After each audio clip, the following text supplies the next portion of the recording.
hello everybody. Let's count it down. We're going to start the show in about 5 minutes. Thank y'all for being here. We'll get going shortly. Ojibot, tell you what, man, let's kick this thing off. Well, alright, OG-san. Y'all ready? Everybody, welcome to OG-san's Art Show. Let's do it.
My best to entertain y'all.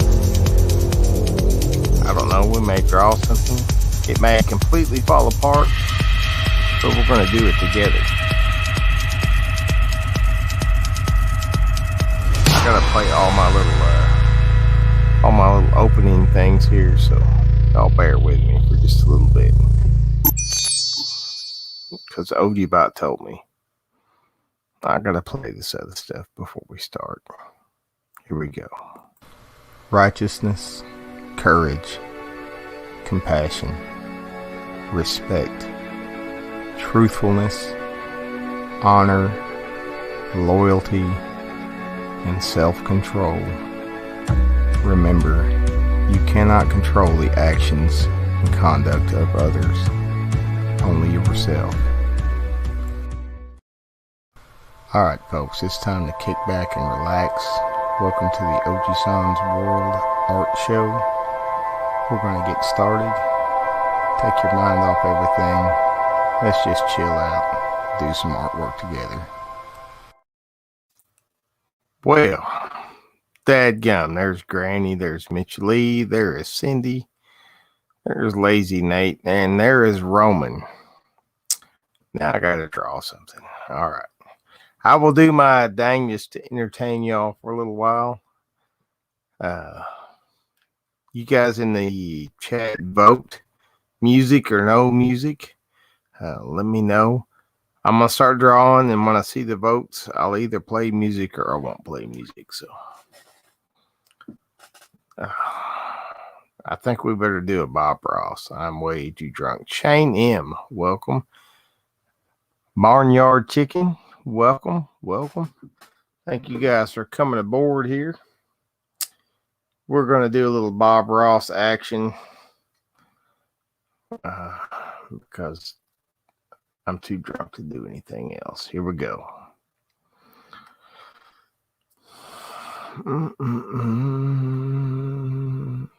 Gotta put some little happy clouds up here in the sky. Man, we're going right after the clouds. Need some metal? Ooh, I don't know if I got any metal lined up. Let's see. It's all chill stuff I've got lined up here, Roman. Got all this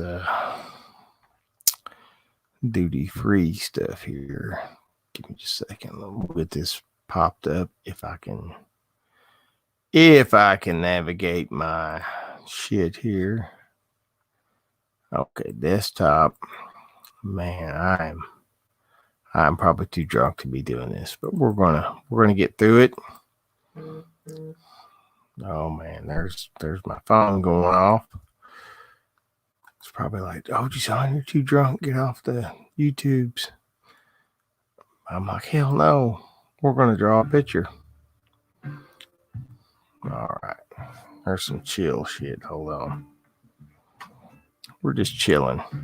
And there we go. All right, back to the comments. Bob Ross and Metal and Magic. What is up, Phil? Thank you very much, Phil, for having some folks come over here and check my stuff out. I'll try not to embarrass myself and do a little painting here. Sometimes this ends up good.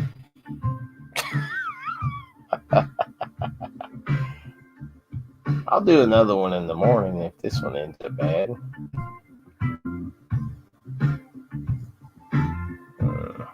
I'm just kidding, folks. I'm just kidding. We're going to do a cool-ass paint. I guarantee you it's going to have a UFO in it somewhere. Just for you guys. Just for you cool people that are hanging out here with me. First, we got to get some basic colors and shapes out here. So this is kind of the dull part.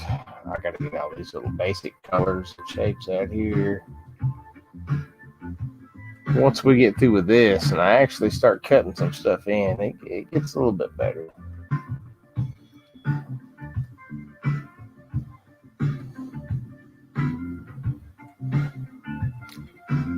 If you guys have never caught one of my art shows, I usually run these in the morning. But you guys are special. Y'all are my special friends. So we're going to run this tonight. Just for you guys. We got all these crazy colors out here. We're going to blend them together a little bit. All right. Peter North. What?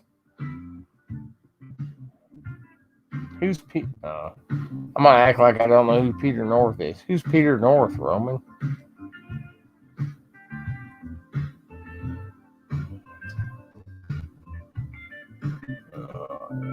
Let's blend this in together. Let's make some happy little shit out here. There we go.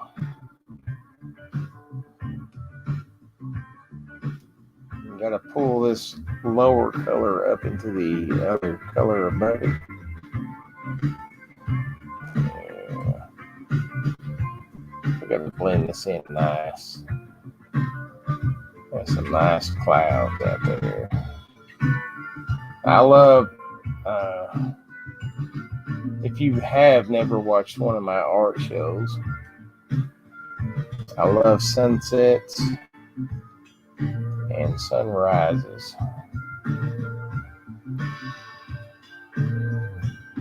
So usually that's where we end up on something like that. I'm a really screwed up version of Bob Ross.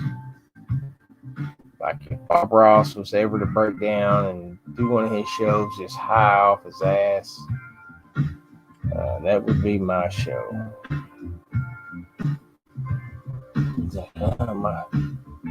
And I love Bob Ross. Don't anybody get me wrong. I love Bob Ross. But like if Bob Ross is actually high and talking to a squirrel, that's the show you're about to see here.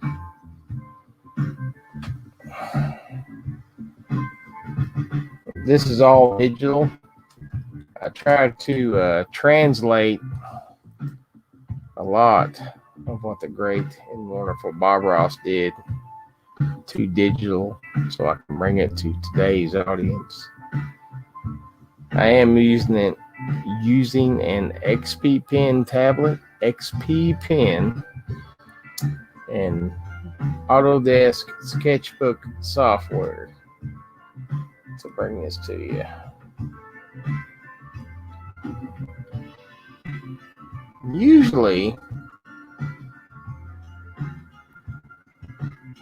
Usually my drunk streams don't go that good. Yeah, that's true.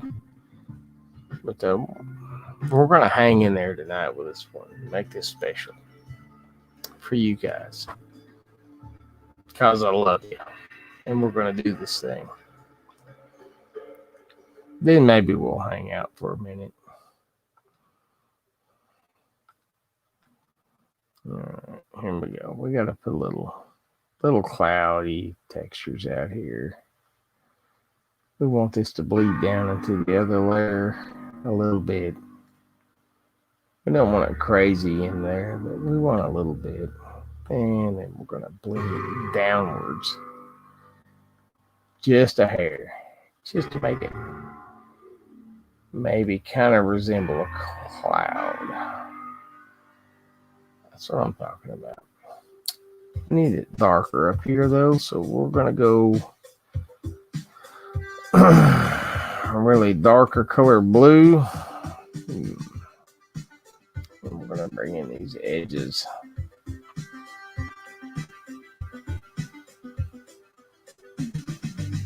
Now I love this software because it does a real good job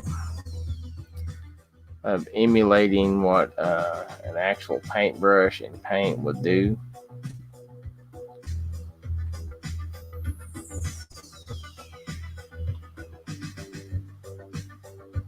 Except the difference is with a real paintbrush and paint, I don't have an undo button.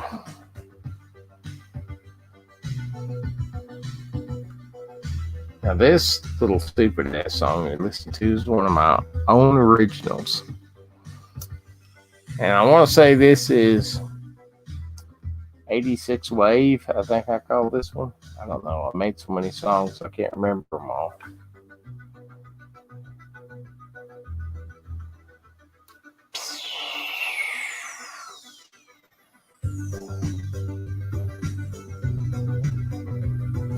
I don't have my sister Monica here reminding me where the hell all my brushes are. So You guys bear with me.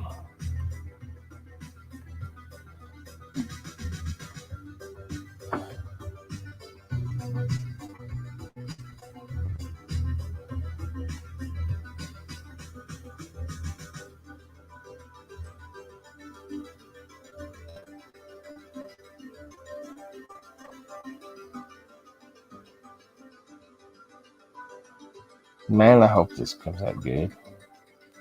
Otherwise, I'm just going to look like a big old jackass out here.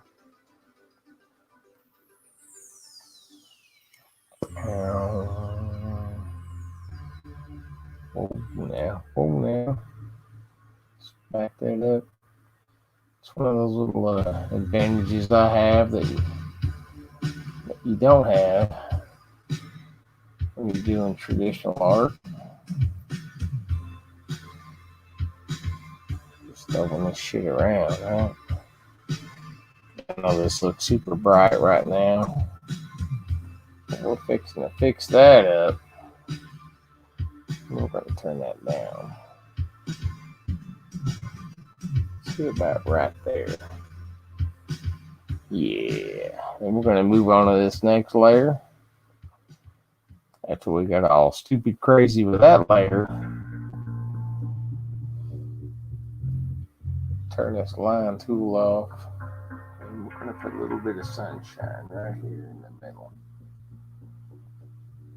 Alright, I'm going to get serious now. I'm going to quit fucking around. We're going to try to actually do something cool here. Yeah, alright.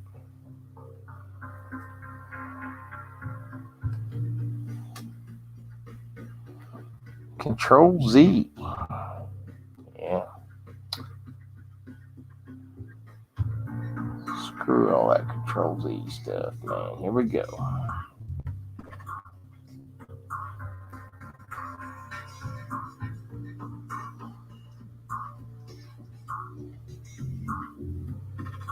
Before we put those in, we got to put a little water in here. And our water is going to be about that color right there.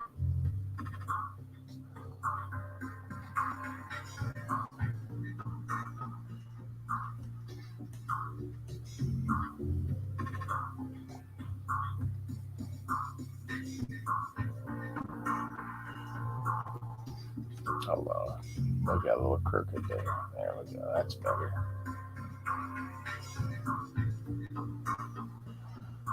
Alright. Next layer. Turn that line tool off. Bring a bit of a shoreline in here. I like drawing bays and stuff.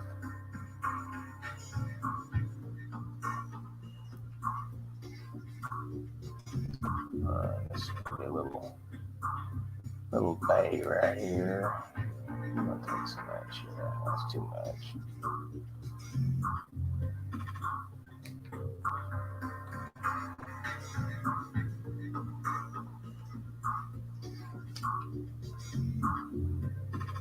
I hope y'all stick with me.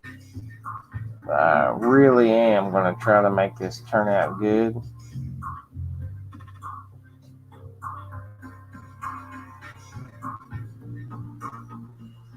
Maybe turn out to look like something halfway decent. I've been doing a lot of these paintings lately. Hello, Grace. How are you doing, ma'am? So good to see you here. I've been doing a lot of these kind of ocean bay type paintings lately, so I promise you I'm going to try to make this look like something cool, something decent.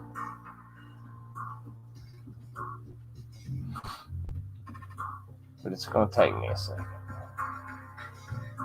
to get my bearings straight.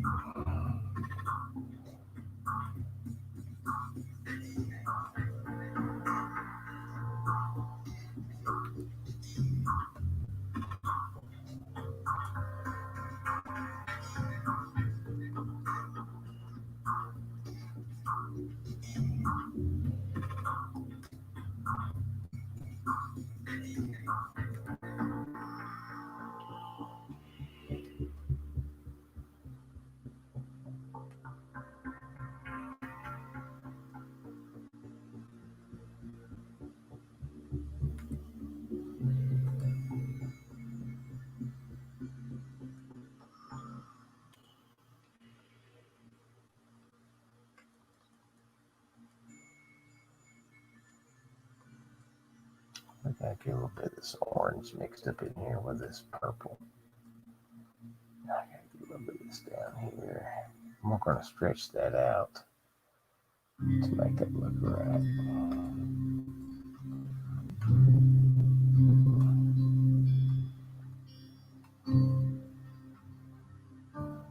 I just slapped that punk all the way across my screen. Sure did. All right, here we go. Yeah, we gotta get that real bright right there. Man, I'd like to be in a bright, sunny place like this right now. I am good, Grace. How are you doing, ma'am?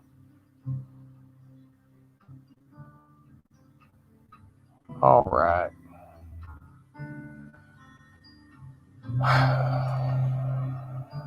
This is different. Hold on.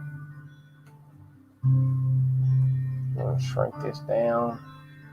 I gotta make sure these lines are straight and all that good stuff. So I gotta get it all the way across the screen. Screwed that line up. Here we go. Straight, straight, straight. Bam, just like that. Smaller. I need to go all the way across the horizon. And then I gotta take this at about 5%. And we gotta turn this line tool off, and we gotta blend some of this out just a little bit. Gotta make this look a little bit more real.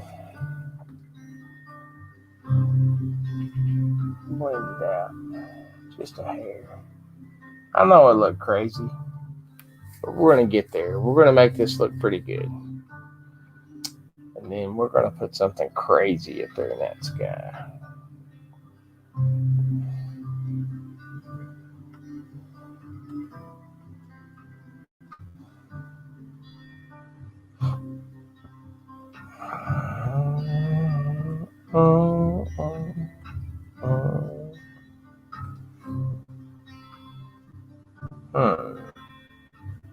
Wait a minute. That's what we're doing. Here we go. I put a little shoreline in. Just a little indication. The harder I push, the harder it reacts. That's the way these tablets work. They want to act just like a real paintbrush or pencil. Gotta get some stuff out here.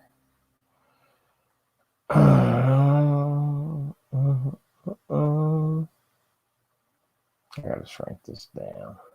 I don't know if I can because I stretched this out.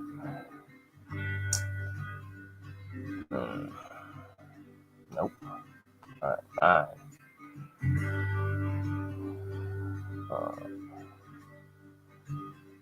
You guys are getting a real special treat. Thank you, Shane. Okay, we got to take that out of the sky. We're going to throw our line tool back on and start dragging this stuff out. We want this to look a little bit realistic, right? Right across there, just like that. Just like that. Doesn't have to be ultra realistic because it's a painting. Come on, man. But we want it to look a little bit realistic. So you gotta bring this stuff in from both sides.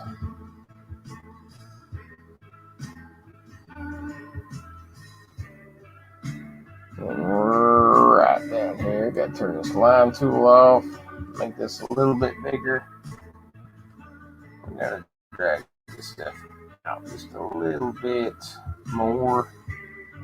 Just a little bit. Not crazy.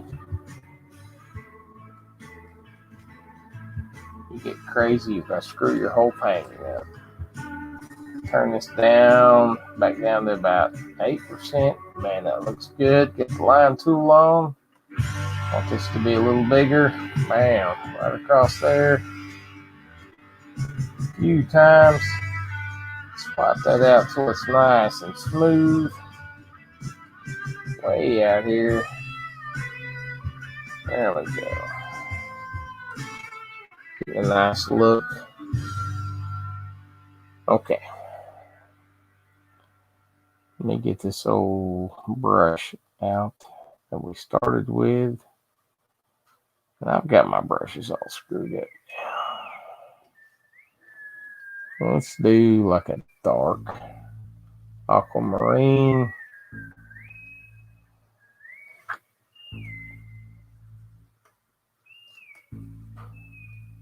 And this, because this is on a whole different layer, we can, just like with these mountains here, or rocks, or whatever you want to call them, stretch them out, and then go right with our the rest of our painting. Turn this up a little bit. There we go. I want to get that out toward the middle. Bring this out over here, but we want it to be straight, and I'm failing at that. And back here where we got this little reflection that's off, we're going to go down to the layer that it's on. If I can find it, start stretching that out. Hold on a second. This is what we're going to do. We're going to merge with that layer, merge with that layer, and merge with that layer. And watch this. All that stuff's going to start spreading out.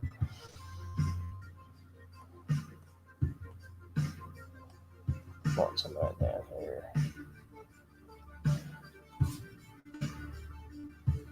Now this part right here is not going to make that much difference because we're going to throw something in front of that. What is up, Saucy Shane? Can't believe you're still up, man. All right, here we go. Turn the line tool off. Turn our rocks up a little bigger. We're going to bring in the front part of our bay right here. Maybe just a little bit right over here. No, I don't like that part over there. We just want it to end right there. Shrink this brush down so we can make this look a little bit more realistic. Back then on this layer, I gotta put some of these rocks back in. And we'll texture them up here in just a second. Before we get all in the magic time and UFOs and all that good stuff.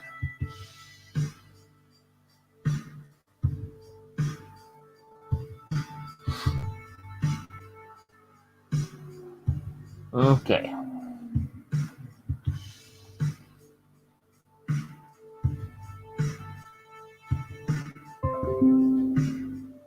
Oh man, what was that? Free up storage space. No. Let's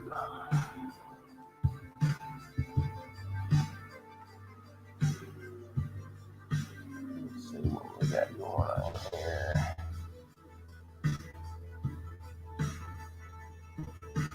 That's way too bright. Turn it down. There we go. Just a little texture out here.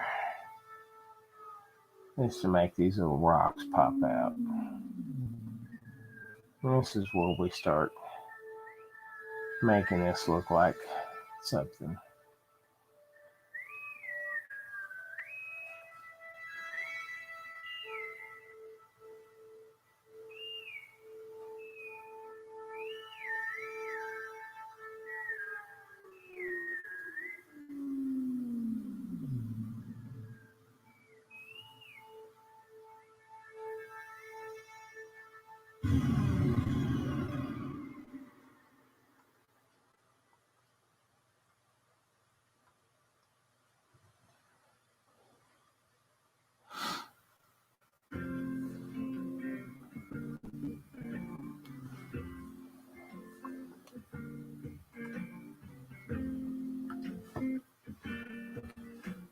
You ever drawn so long that you start losing feeling in your arms? I do that all the time.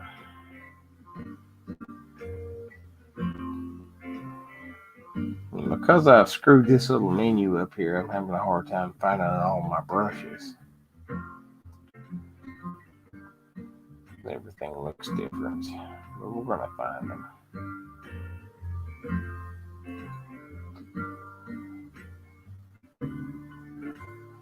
I swear it's on this. Yeah, there it is.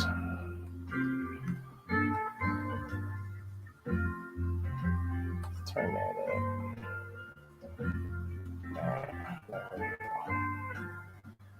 We're going to make this one quick and easy.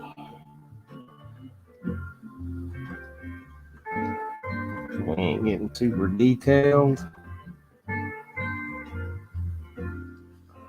No big real hidden secrets other than one. And because you guys are my friends and because I trust you. That's right. What we're going to do is we're going to put Mama's Bug in here. If you don't know what Mama's Bug is, if you follow my shows for a little while, you'll learn what Mama's Bug is.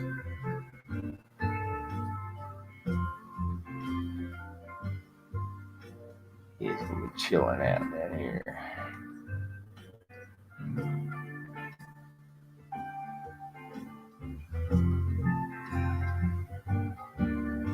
He's just going to be watching the sunset.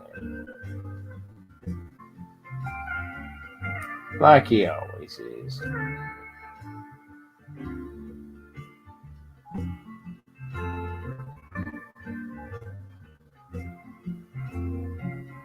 Now, yes, I could zoom in right here.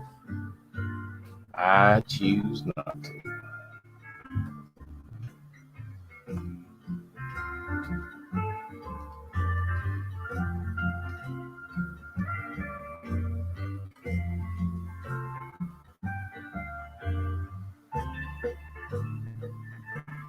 So we got to darken up this little bay area before I get to the grand finale.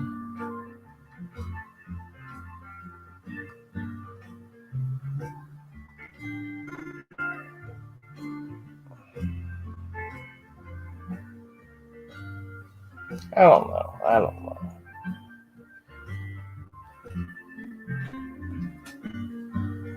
See. Way too much. Out here, we're just going to put a little bit. Then we're going to drag that across.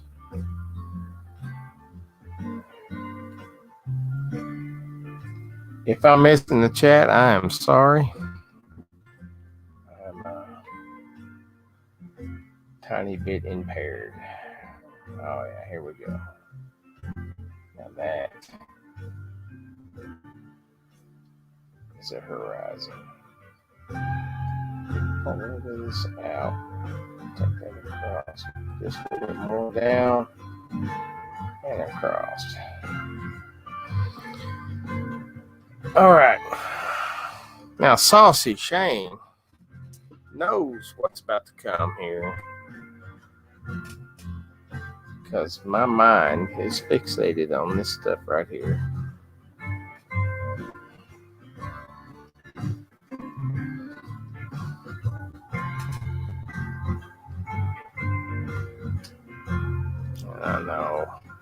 I know what you're all thinking. And if this guy wasn't so drunk, imagine the good shit he could draw.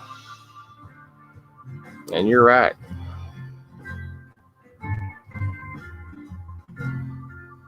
%.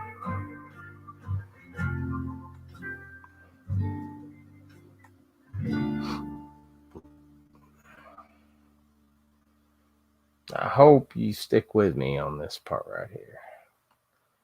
This part is important.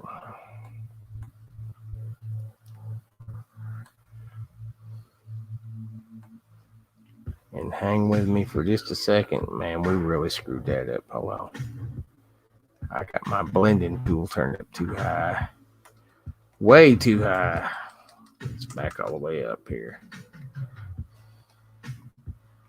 Turn that down. 3%. There we go. All right. It's almost magic time, Lazy Nate. Station identification time. Y'all hang tight with OGBot for just a second. He'll keep you company for just a second, but he's a little creepy.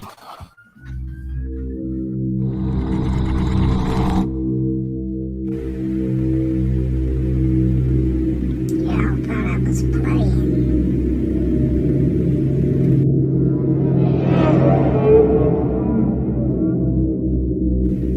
OGBot is online.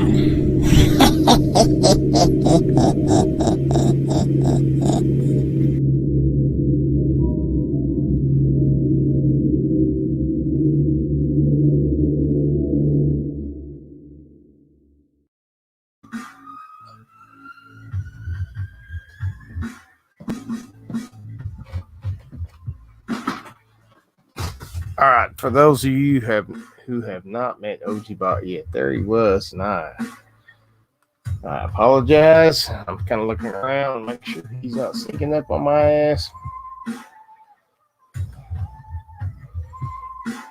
But he is online right now. All right, we got to make this look right. There we go. Bam. Stretch this out. There's much easier ways to do this. I fully understand that concept. I just choose to do it the hard way.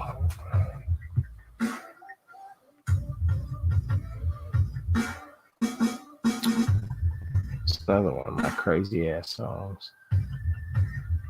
Okay.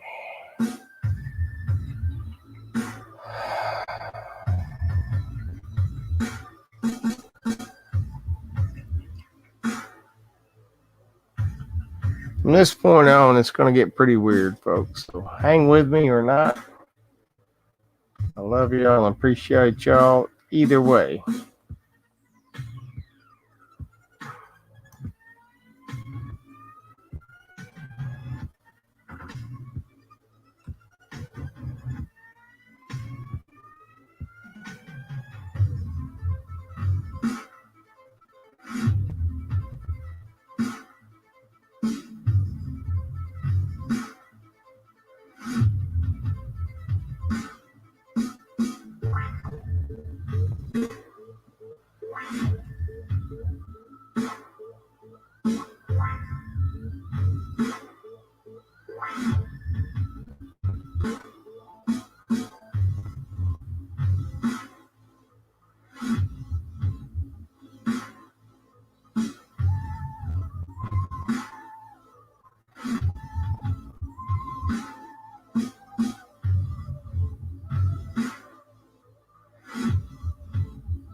Oh, man.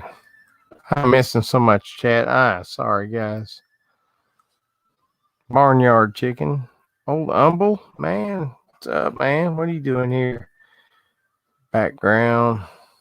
Don't trust him. He's bored now. I might not even know it. All right.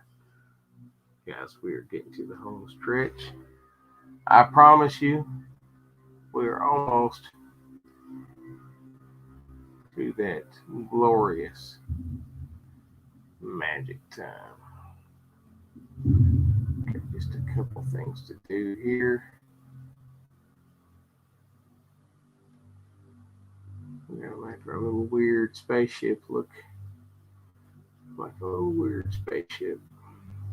And for you guys who have not experienced magic time before, I hope you dig it. When I get to magic time, basically I'm just going to filter this thing out, make it look the way I want to. Now, I'd say 75% of my paintings come out a lot like this one. I'm just looking for a reason to put this UFO in a painting every time I paint. Apologize, but this is the way it is. Turn this off.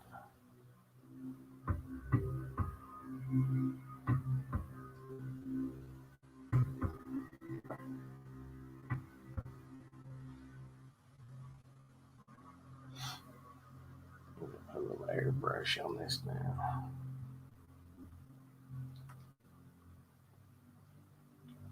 It's way too strong.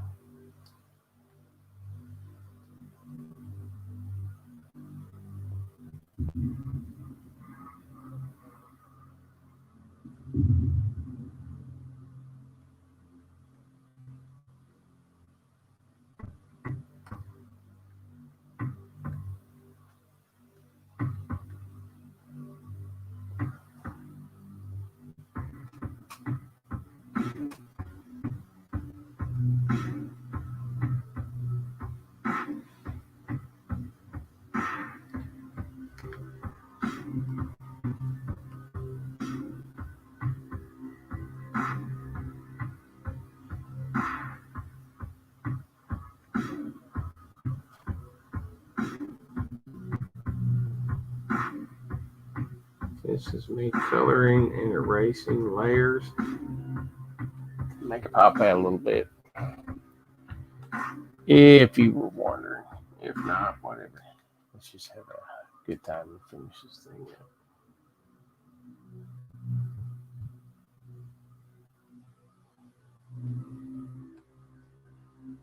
I keep thinking, shit.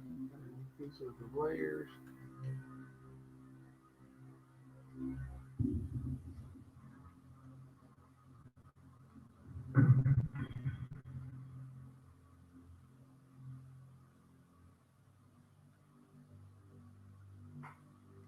And like I said, when I get to the magic time,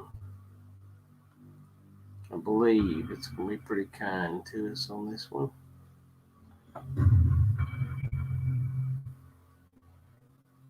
But who knows? We'll see. Let's spread it.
And forgive me if I'm missing chat again, but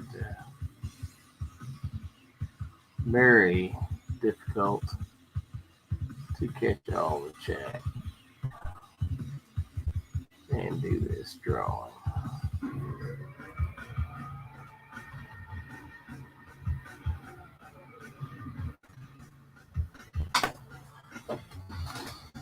This is Autodesk Sketchbook, right eye closed.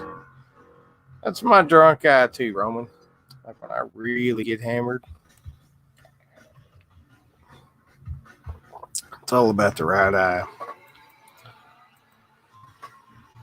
All right, let's do this. It's magic time. Oh, yeah.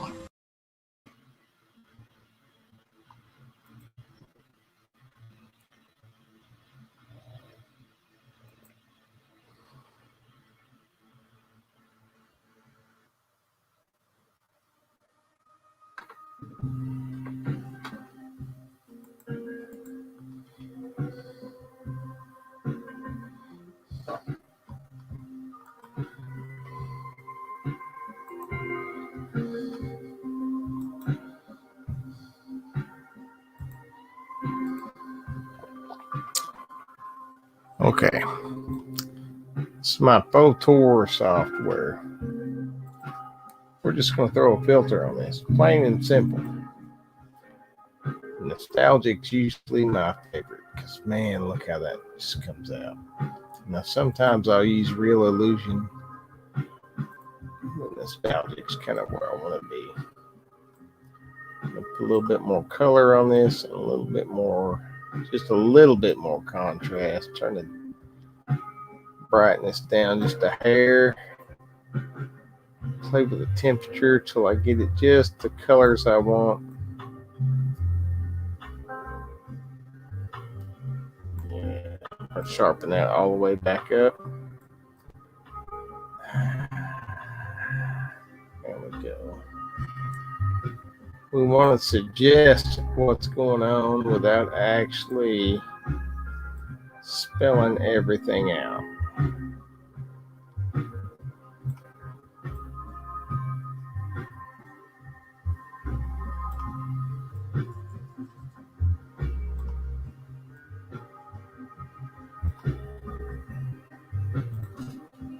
There we go.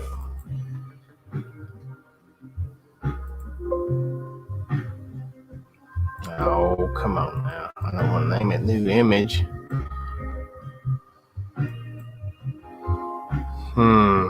What is today? 2/9 XXI. Bam.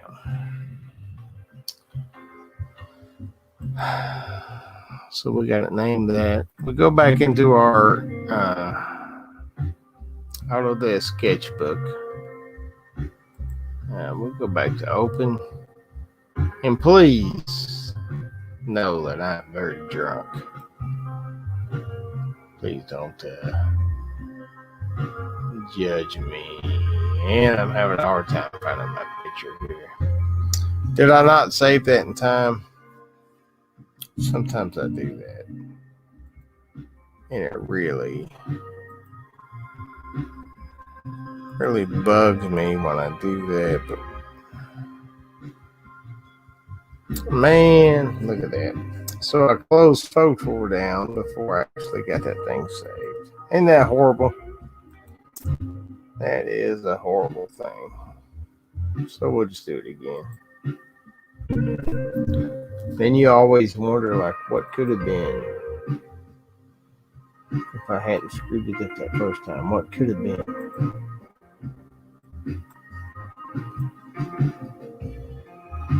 How would that have turned out differently?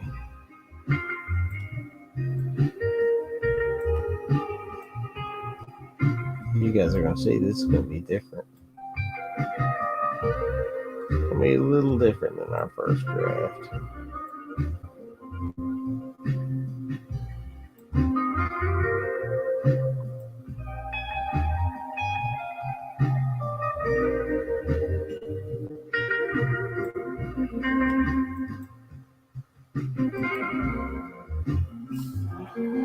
Two nine XXI.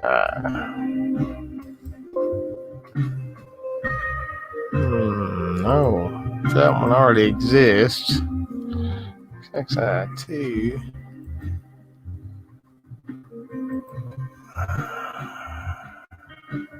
Where the hell? Oh, there it is. It was hidden right in plain sight. So that's just a weird sunset photo that I have no business making because I am way too lit on whiskey. I can't even move my menus around.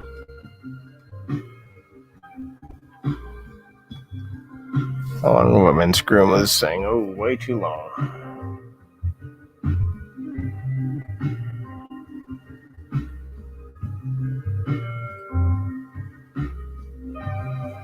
Has a completely different signature than I usually do. It's kind of a weird drawing now. Hello, Teresa. Snuck in here on me. So there it is. That's the whole painting. That's the whole drawing. I could go further, but I would just be screwing it up at this point.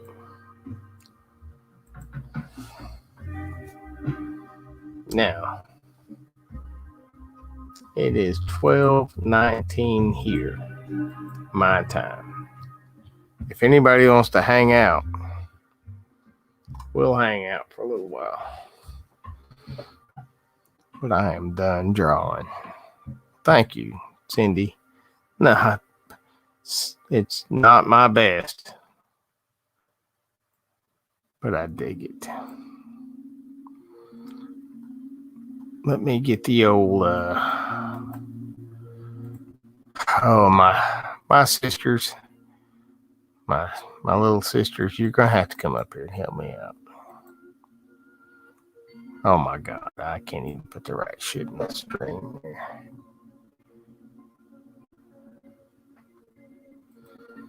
Why does it do that? All right, if I lose you.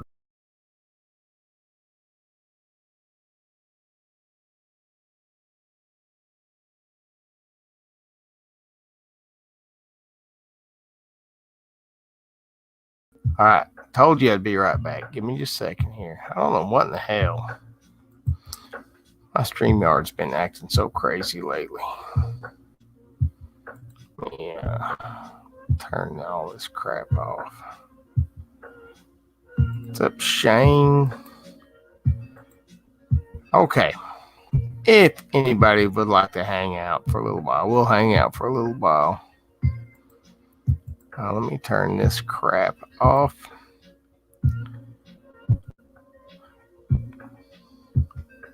So I've been drinking way too much today. If somebody don't come up here in a minute, I'm just going to shut it off. I'll just draw again tomorrow.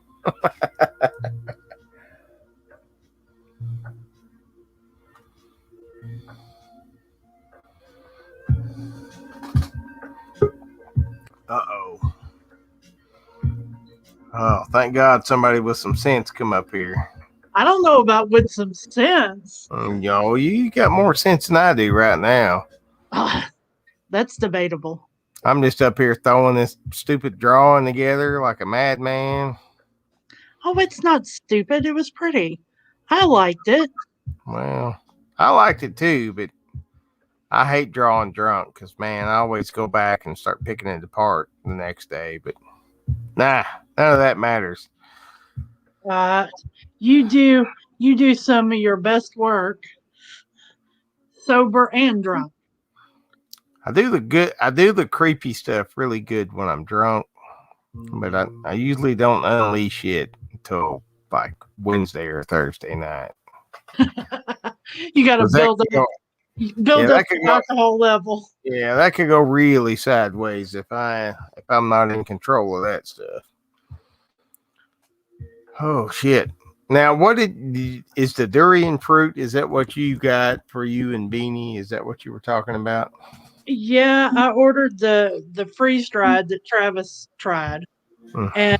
and I ordered that candy. Oh, durian's not that bad. I mean, if you're not used to it, it's bad, but it's not that bad. Yeah. Well, see that's the whole reason why I got the freeze dried because I want to prove that Travis was a little punk ass. I wouldn't call him a punk ass because he can eat shit I can't touch, but yeah, the durian fruit. I don't know. It's been a while since I've tried it. I may try it again. Well, he's okay. He's been in the medical field with the Army for 19 years. Yeah.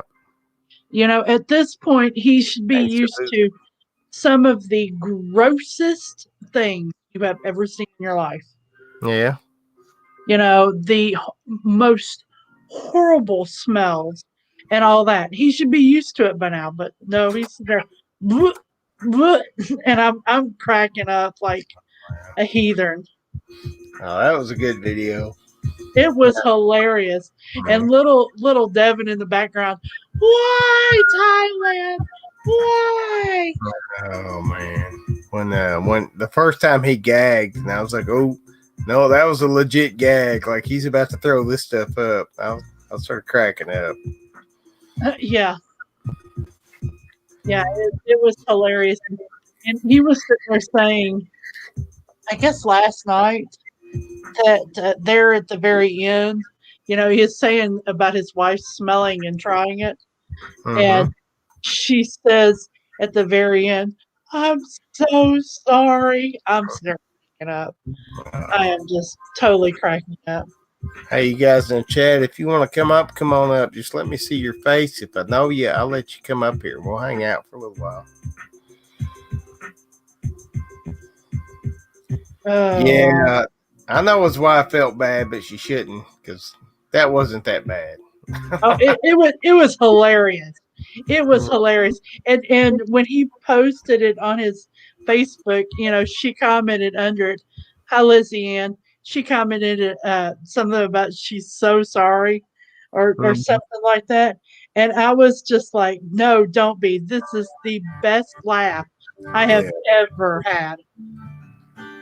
Just got home, get in the shower. I'll be listening. Okay. I even shared it with some of my army friends, and one of my army friends, she shared it on her Facebook to all her friends. She was like, "Oh my gosh, I have not laughed. Why Thailand? Why?" I was rolling. I sent him a screenshot of it. I Yeah. said, look at what my friends are saying. Yeah. Oh, it's good. It was. His little girl. I knew she wasn't gonna keep it down. I was surprised he kept it down for the whole video, but I knew he was about to go. Yeah, no. Well, it was funny because he put that in his mouth and he crunched down and then he Yeah. spit it on the table and I lost it. It just I told him I said I'm an asshole for a friend because I think this is hilarious. Hopefully, old Shane out there in the chat. I hope he's all right with the bug thing, because I know that son of a bitch is hot. I've watched so many people try to do that. Man, I just want him to do his best and don't worry about it, man. Just do what you can do with it, because you're going to go way further than I did. Yeah, what they were. Oh, goodness. They didn't tell, or they didn't put in there to Travis the rules. And you're supposed to take 3 bites per bar, and after each bite, you're supposed to wait a minute. See, me and Travis literally ordered ours at the same time. I don't have the rules in mind either, so at least Saucy will have videos to watch, so he can have the rules. Yep. We will find out. Saucy Shane, man, brother, you just do what you can do with them. I'll be super proud of you if you take one bite of those things. And you rock that shirt.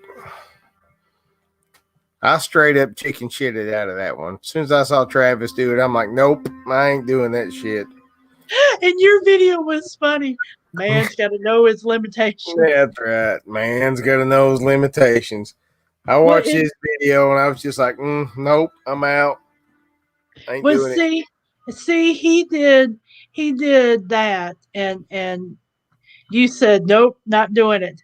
Well, I think you need to, if you find some durian, you need to eat it, and that way you can be better than he was. I'll probably throw the durian up, but I don't care. I mean, the thing about durian is you can go grab some mouthwash and be done with that shit.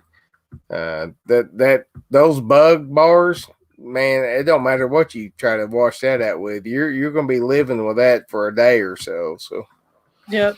Well, see, he even after it was over with said that he threw it up, and he thought he threw most of it up. Well, no, he had cramps like 30, 45 minutes later. So yeah. I found out that I'm a really lightweight chili head, but I'm a really good supporter of chili heads. Like, I'll get him in some shit, I'll get him in some trouble, but I ain't doing it with him because I'll die. Yeah. Well, it was funny because him doing the Cindy's balls tonight. Yeah. I sent him and I sent Micah a message. And I'm like, "How are you guys doing?" And Micah, I stayed on stream with him for a little bit. And he looked like he was handling it pretty good, because he did the first set of 3, did them and did one, let it calm down, and then did another. So tonight was the first time he did 3 in a row. But Travis, he was like, cramps, but it's manageable, and I'm like, okay. Micah's a little undercover badass when it comes to this hot eating stuff. Like, because he just won't stop. He'll just die if he's got to die, but he'll do it. So yeah, I'm not built that way. I'm just like, no, fuck this, I'm out. So, but Micah don't have that bone in his body. He's just gonna do it, and so does Travis. Like, so I knew that when I got the bug challenge and I saw Travis struggling with it like that, it was way out of my league, and the only person on earth I could think of to send that to was Saucy Shane. So, because I knew Phil probably already had like 10 of them coming. He was going to eat like 30 in a row or some shit. So, yeah. Phil doesn't like to do just 1 or 2. No. I really wanted to try those Hell Puff little sampler thing. And I pulled it out of the package, and literally Marcel was like, hell fucking no, put that shit back in the box. So I was like, all right, yes ma'am, I'll put that back in the box. Send that right to Saucy. Well, Travis says that's the one he first did that was way hot, and he compares everything to that. He had no tolerance when he tried it, and I'm like, because Michael opened his mouth the other day, and he's like, yeah, I think I would do the Hell Puffs. I'm sitting there going, yeah. I got nothing to hide. I got no shame. The 1 chip challenge is my limit, and that made me sick for 2 days after I ate that thing. That is my limit. That's as far as I'm gonna go with this shit. I'm not gonna go past that anymore because it hurts me too bad. I don't know if it's from the drinking or just my sissy little stomach, but that's as far as I can go with this stuff. Well, I've got the white lightning over there, and I'm like, I keep on looking at, going. I got two of them sitting there staring at me every night. I'm looking at it, going, yeah, I'm gonna do it eventually, but You want to do it this week? Get it over with. no, I'm doing durian this week. Durian? Durian Yes. ain't nothing. You be all right.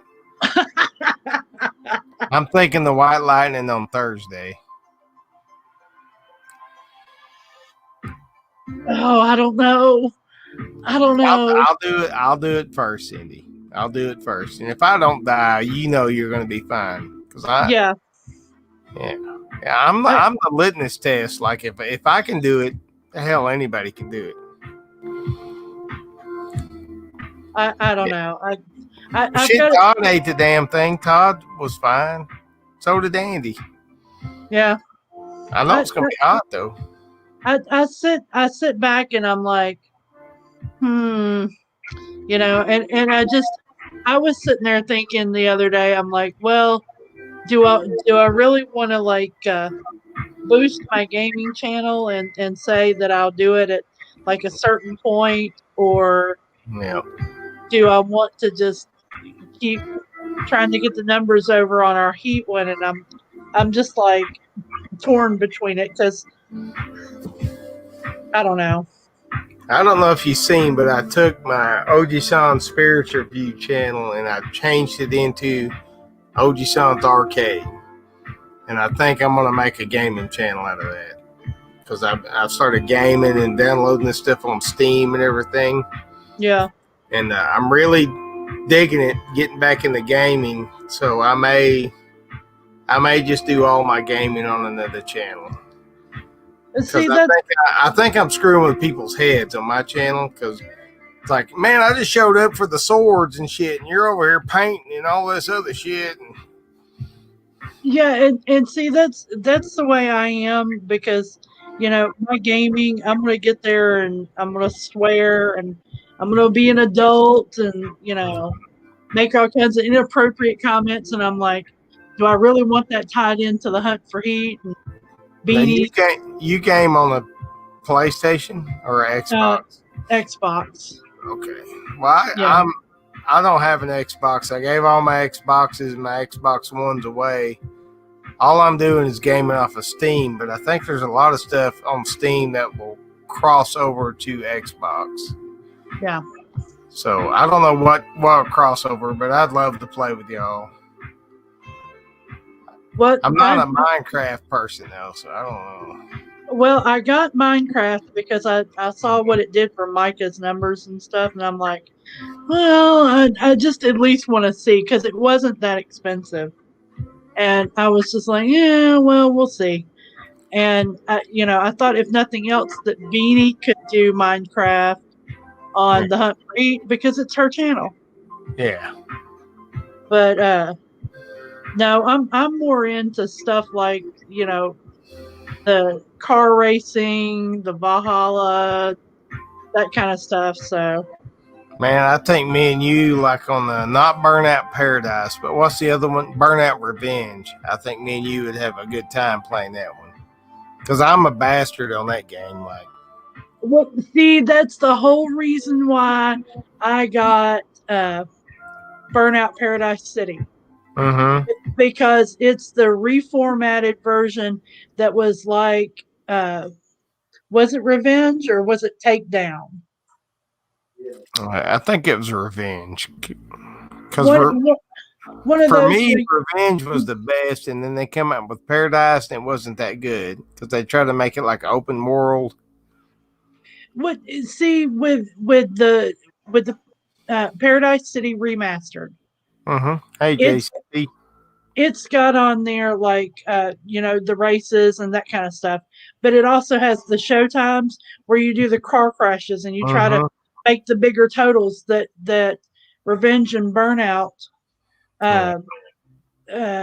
Takedown had, and that's what I love, to get on there and see how many cars you can crash, how much damage you can do, Man, I'm So so jealous of these old, game streamers on YouTube because man, we were doing that shit way back when, I know. and it was all system link because we didn't even have Xbox Live back then, so we just had cables and TVs and shit running all through my house, and God knows the conversations that you would have heard.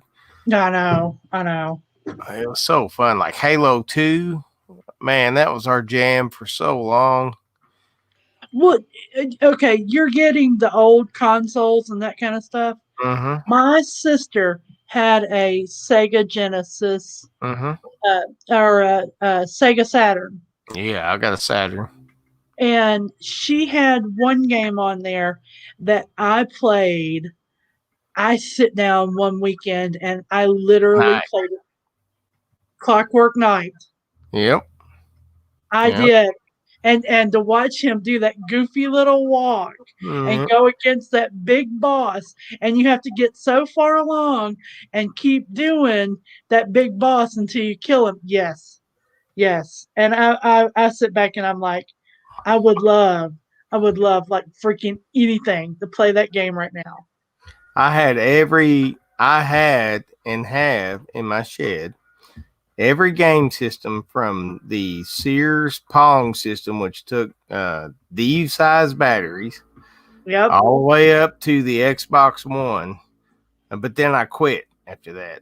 There was this point when I was playing Call of Duty where I just realized how much freaking time I was spending on that game.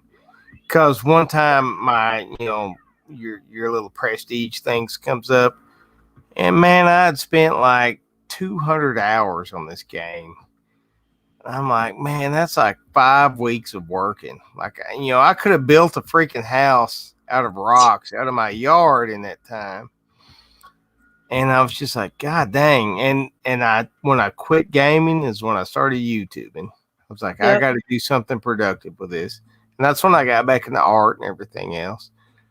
But now I can see like I'm getting back into gaming. It, So to me, it is like a huge stress relief.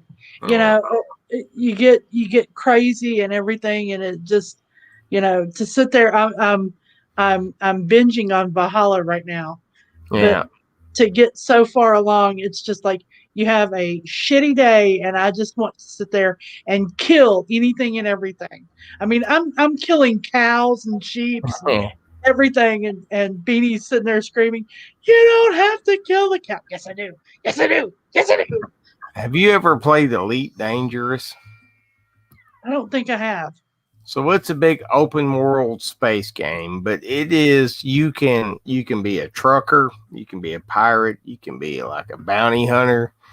There, like you can be anything you want to be. It's all open world, and that is like the most addictive game you can download off of Xbox Live. And because you start with this basic ass ship and no money, and it's just like a Grand Theft Auto GTA 5. You just keep building and building and adding on to your ship, and you go to and it's the universe is so big on that, it's limitless, and it is so freaking fun. But the thing is, if a bunch of people got on there, we could form a little squad, and we could be a little pirate squad or whatever we wanted to be, bounty hunter squad. And that's the fun part of it because me and my son-in-laws were doing that for a while, and that shit was fun. But Yeah, yeah, I've gotten on there, and I'm like, I talked to Crazy Ann, and I finally, it took me 2 days to be able to link up with her for like Rocket League, mm-hmm, because everybody's got PlayStations, and I'm mm-hmm. like, and Teresa's like, yeah, get Call of Duty, we'll play Call of Duty, and I haven't sit down and played it with her yet, but I got that and I can play with her, but you know, I'm like, why don't why didn't anybody have Xboxes? And all of a sudden, so and so's got an Xbox, and so and so, and I've gotten on here, and I've finally gotten a crew outside of YouTube Yeah. that I get on there and I game with, and Xbox Live is so much better than PlayStation Network, and Xbox controllers are so much better than PlayStation controllers. I don't know why anybody's got a PlayStation. Well, that's my opinion too, but because I've played on both platforms. When Michael and I got married, he had a GameCube and a PlayStation 2. And, I played on the PlayStation 2 a lot. And now that he's got, went to Xbox, I love it. Yeah. What's up, Gemma girl? We're just hanging out here talking video games right now. Talking nerd stuff. Speaking of nerd stuff, what do you think about that little model I put together? Because I did the long version where I was super drunk and slurping on noodles, and then I did the 1 minute version. I liked it. I liked it. We were laughing about you broke it the other night on. I slapped it right off this shelf. There it is right there. There he is. So I've got a Vegeta and I've got a Mew and a Mewtwo to put together. And I don't know whether to do these in like time-lapse quick videos or the long version videos. I don't know what people want to see. I'm stupid when it comes to YouTube. I just put out shit and nobody watches it, and then I'll put out something I think nobody will watch, and everybody watches it. Will watch it, yeah. Yeah. Been there, done that. The things I don't think anybody's going to watch, everybody watches. Sometimes I think you should just quit worrying about it and just run it. That's the way I am, Well, there's B-Wizzle. He's a Pokemon guy. B-Wizzle, you want me to do the Mew or the Mewtwo first, or maybe do both of them in one video? And if I do you want a long video or a short video? You're going to decide my whole fate right now, B-Wizzle. Let me know. Because I'm good with it, man. I went to a game exchange and found those models, and man, they had all kinds of them, but I just picked those 4 out. And that's the thing about me, is my mind just wanders all over the place. I could be painting, I could be doing models, I could be playing video games, buying swords, cutting TVs in half. Who the hell knows what I'm going to do? Or writing poetry. Shit. Nobody knows. I don't know if it's good or bad. You just do what you want to do. Like I was telling Saucy Shane, do what you like to do, and don't worry about the analytics, all that stuff. Just my analytics are horrible. I've gotten to where I just about don't look at it, and I was like the other night, I said, the hell with it, I'll put up a live stream, and I mean, I had to take it private, but. Well, my buddy right there, Sabuena Vlogs, that's like one of my biggest supporters. I get so many viewers and people coming over from her channel. It's Sabuena is awesome. I call her Sabu. If you ever hear me say Sabu, that's who it is. But she's from Cebu, just like my wife's from Cebu. Her family is. So most of the time, if I get a whole bunch of views on a video, it's because Cebu's sending folks that way. So it's cool. I like it. Yeah. It's hard I'd say to probably figure out. 25% of my traffic is from the Philippines. It's hard to figure out the best time to put things up either. Well, that's another thing, is I don't care. You'll see my shit will come out at 2 o'clock in the morning, 10 o'clock in the morning, 8 o'clock at night. For me, it's just like whenever I can get the shit to upload, because God Yeah. dang, it takes me so long to upload something. I know you'll be happy when you get that high-speed internet out there. When I get that 1 gig internet, I'll be a streaming fool. I'll be streaming so much, you guys will be sick of me. I don't know if I'll ever be off of here. I'll probably just leave the damn thing running all day long. We'll have OG Son sleeps That's right. live stream. I remember Granny did that one time, and I watched about 4 hours of that shit. I was like, what the hell am I watching? She's like, just sleeping. I didn't know what I thought was going to be. Micah's live stream OBX turned on in the middle of the night. Yep. And there was nobody there. And it went. It was just like weird. And I'm sending messages to Shade and to Micah and, everything. And we were just kind of freaking out. What is going on? Has he got a hacker that's hacked into his system? I love that, like that game Phasmophobia. I love that ghost hunting stuff and all that freaky stuff. Yeah. That's a fun game. If you've never played Phasmophobia, it will scare the shit out of you. The first time that freaking ghost pops out, oh man. It'll scare the dog shit out of you. It about gave me a heart attack. No problem, Shane. Now my channel, a lot of folks are like, "Oh, you'll be the next one" and stuff. It's like, I don't worry about that stuff. Like I've been the next one for like 4 years now. Don't worry about it. I'm a slow grower. It's gonna be fine. Yeah. Yeah. Some days I'll look at the numbers and I freak out, and then other days I'm like, forget it. Folks like Shane, I want to get Shane his hours so he can get monetized. Yeah. Because I do believe, because my good buddy Kuntz from You Couldn't See Me, as soon as he got monetized, like he went through the roof. Everything just took off from there. I do believe that once you hit that monetization level, that YouTube starts rotating your stuff. Look, you get a lot more impressions, Yeah. So I would love to see Shane get his hours so we can get him monetized. And I would just be interested in seeing what happens with his channel from that point on, because I think it's going to take off. Yeah. I think he'll go from 1,000 to 2,000 to 10,000 in no time. Because Shane is just such a good, genuine guy. And folks don't, they forget that YouTube is about you. That's why people coming on here. Nobody's obligated to watch your videos. They show up for you. And I think Shane's the kind of guy, the kind of good personality that would draw in thousands and thousands of people to him. So,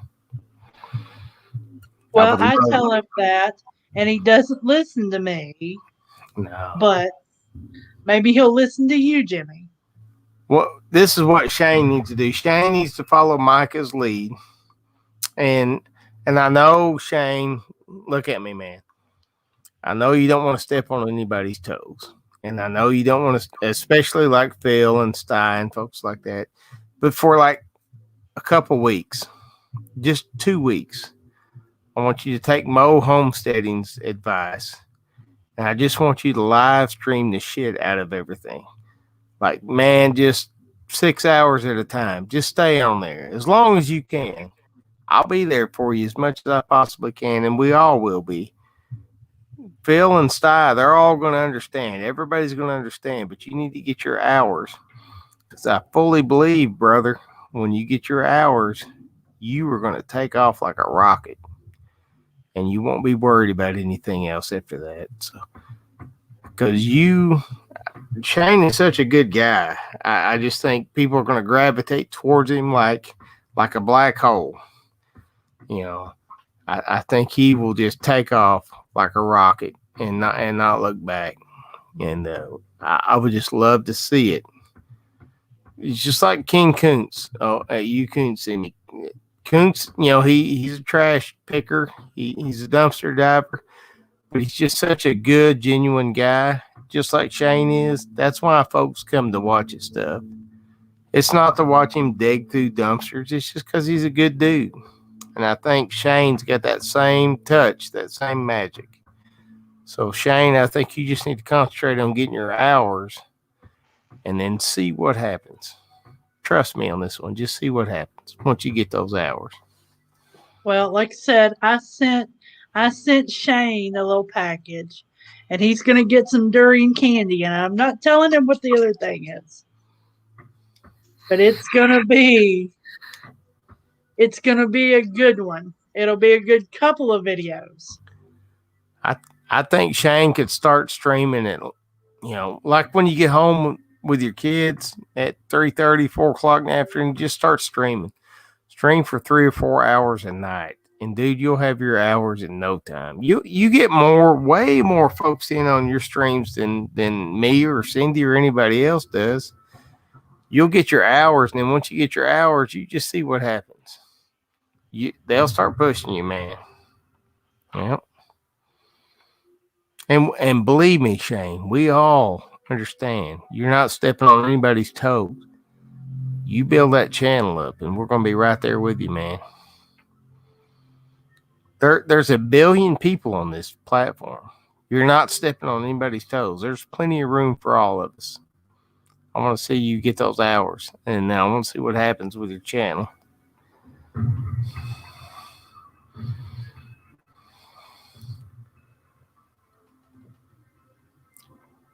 And we all love Phil, and we all love Sty. But believe me, they'll understand for you, man. I had to tell Michael what I got him, so. He's like, I ain't eating that durian shit. You can kiss my ass. I bet that's exactly what he said. Something like that, right? Yeah, Michael has been saying that, but he's going to. He keeps on. He kept on saying it tonight in Michael's. No, and I'm like, yes. Well, that just tell him that's the thing is you can get a little bit of mouthwash and you're done with the durian. It's not like a hot challenge. Yeah, and you won't be, cramping and dealing with all that shit. The gut bombs are what gets me. I can take the mouth pain, but man, when I get a gut bomb, like I don't ever want to do it again. But then I end up doing it again for some damn reason. But you need to have your happy ass over here so they can see these reactions, you little shithead. Oh. Mike is golden. He's giving me knife hand. He's like, yeah. Oh no, Shane, don't you worry about it, brother. We all believe in you, man. I just want to see you follow through with it. You had like 20 people hanging out with you just walking through the woods the other day. Just imagine. Yeah. What you could do, man. You got more people following you, hanging out with you doing that than I do painting or anything else, man. I'm telling you, you got the magic touch. You're going to have to go with it, man. Let it happen. Grace is back. Mitch Lee's back. Awesome. B Wizzle still hanging out with us. We got your back, Shane. All of us got your back. And Michael says, excuse him for belching. Oh, man, when I ate all that hot sauce tonight, I could not quit belching. I had the pepper burps like you wouldn't believe. All that ghost pepper sauce. Oh, my gosh. I know I'm going to pay tomorrow, but it's pretty good. Michael, you're going to eat durian. Maybe later. All right, y'all hold it down for a second. I'm going to mix up a little one. Okay. And we'll finish this stream up. Just a little one. A little one, he says.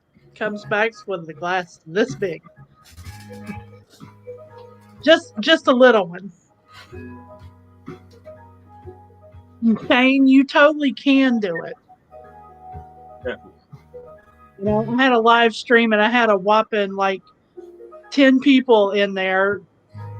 So yeah.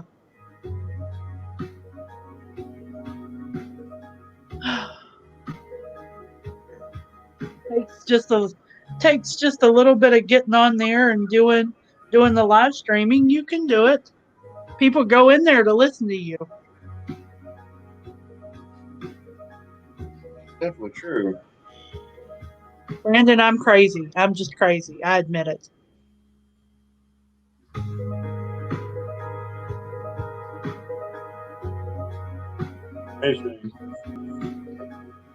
Oh, I forgot I have it on the big screen up there. Yeah. Mr. Blind as Bat can read it now. Basically. Oh, goodness. So we've got Cy. He's ordered the durian candy. Phil has ordered the durian candy. Shane's getting the durian candy. I'm getting the durian candy. Granny is getting the durian candy. We're gonna have a great durian candy suck-off. Yeah, you're gonna throw that up, Mike, but it's gonna be all right.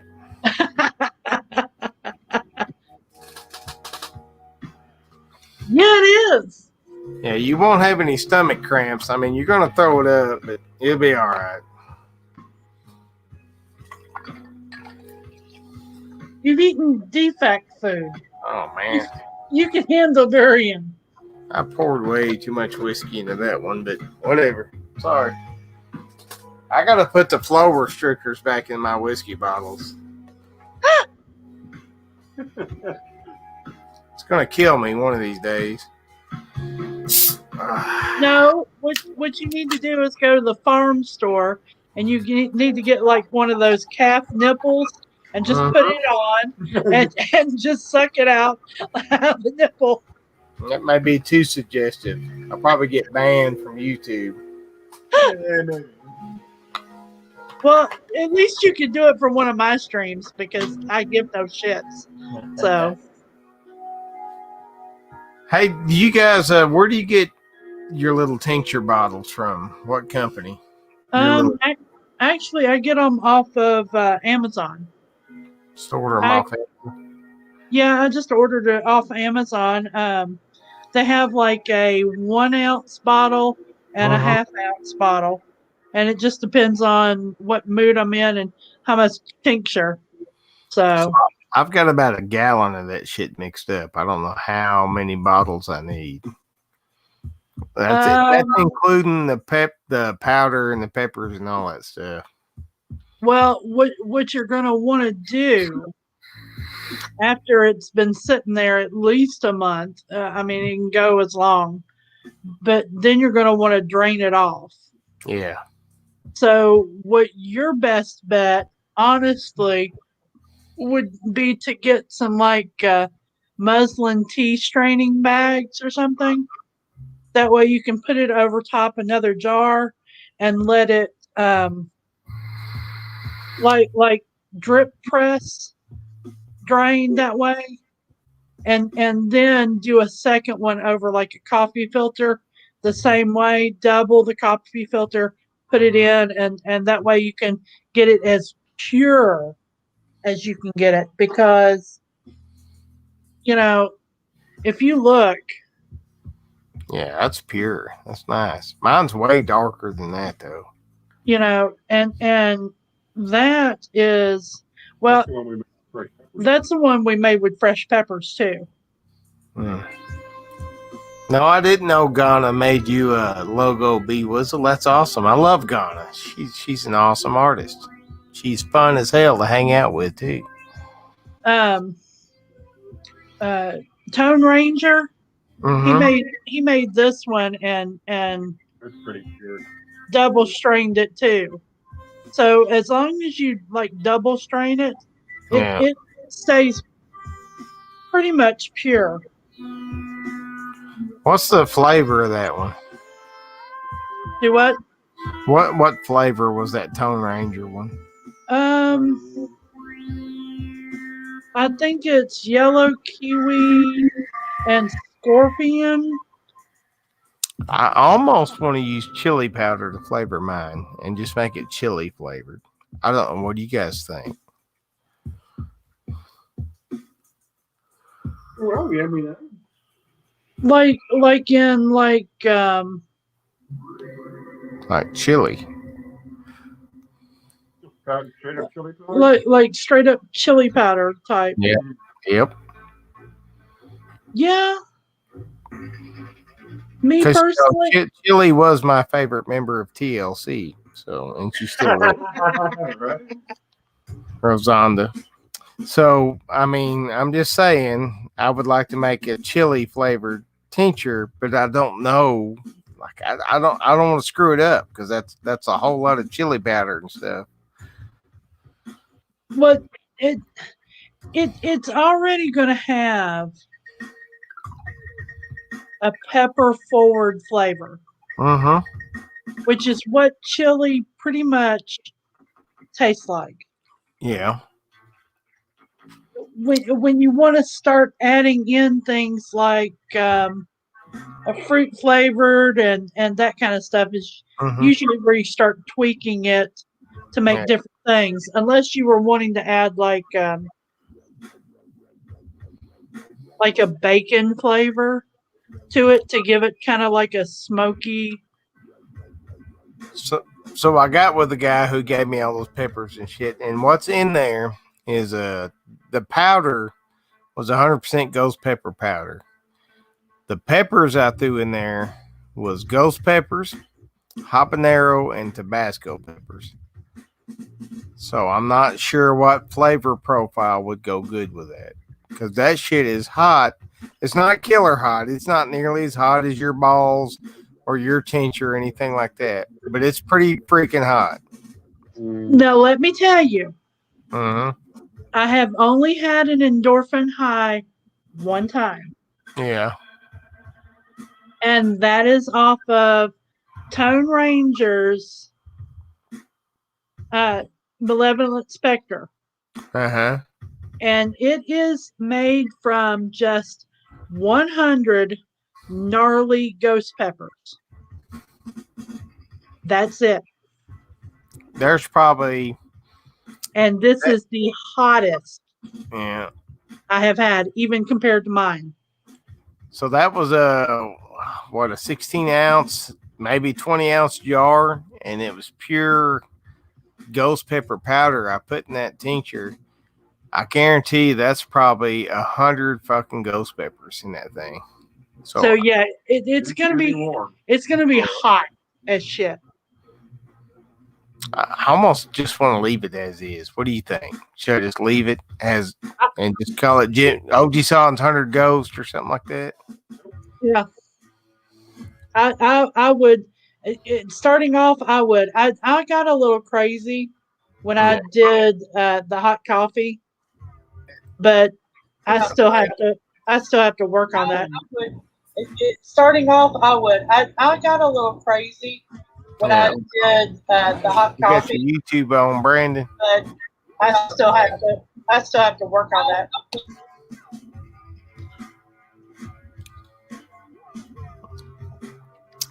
Uh-oh.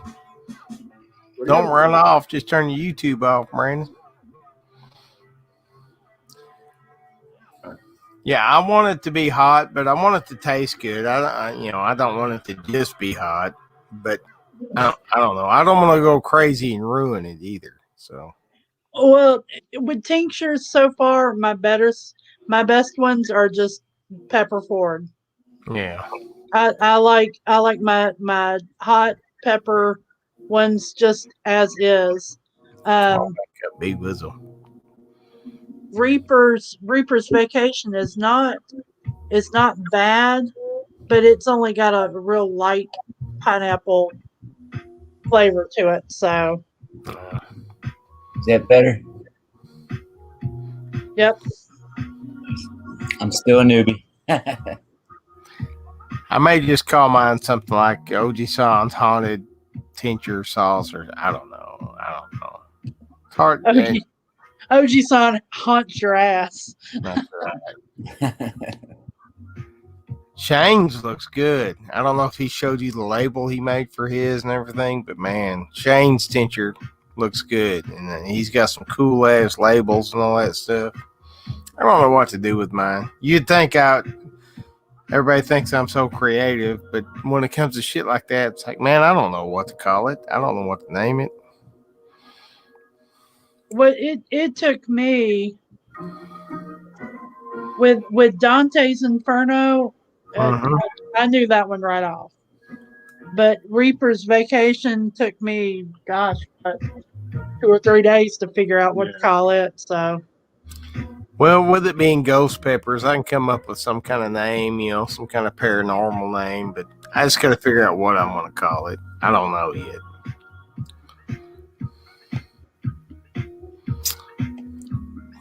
What's that? The ectoplasm? OG-san's ectoplasm? Maybe I'll call it something like that. I was just thinking that. Mm-hmm. that would be good.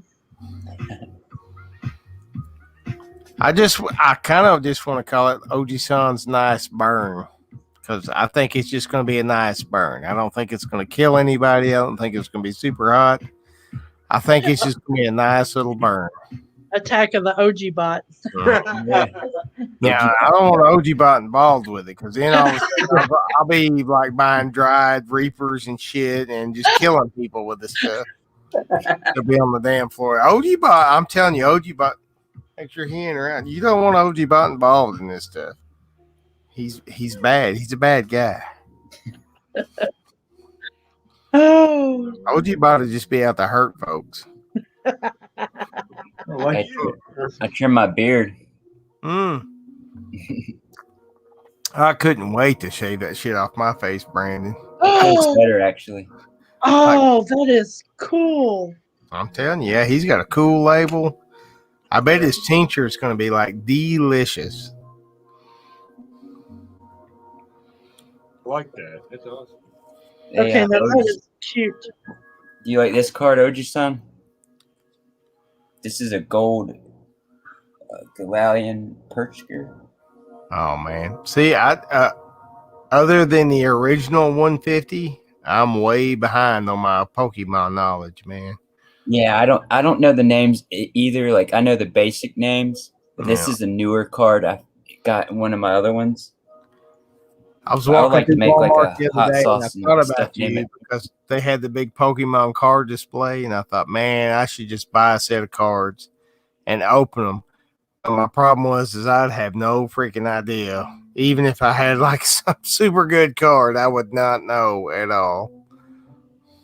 Well, as Same. long as you should buy it and open it, and the hollow ones are the good ones, and the reverse hollow, no matter what, no matter the names. If I had my youngest kid here, and her boyfriend, they would let me know, because they're freaking experts on this shit. They've got a giant collection, because that's all I buy them for Christmas and birthdays and stuff. But see, here's like mine, and I'm starting to get back into it. But these are some hollows, and I put these in sleeves if they're hollow, no matter what. Like Charizard, and then like you can tell this one's good because it's like a different type of hollow.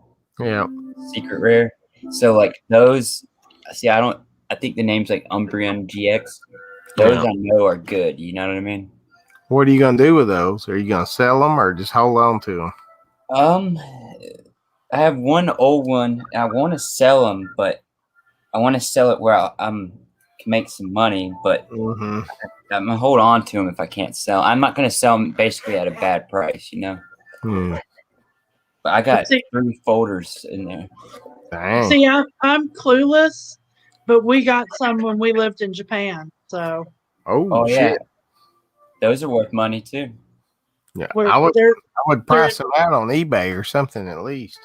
They're in Japanese and everything, so. He may be sitting on some money. Yep.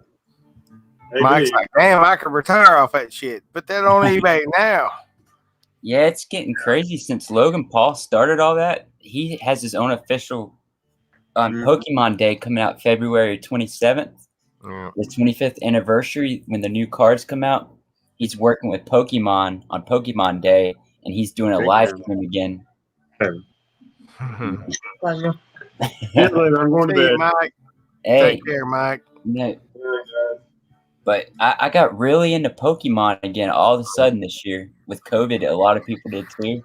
So I found my old Pokemon, found my Charizard, and got back into it and turned into a kid again.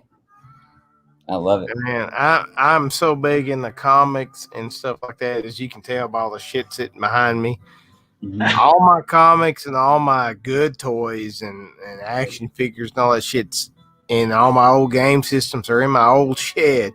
And I'm afraid to go out there and open that thing and look at it because I don't want to go in there and see that shit all tore up. You Yeah. want to talk?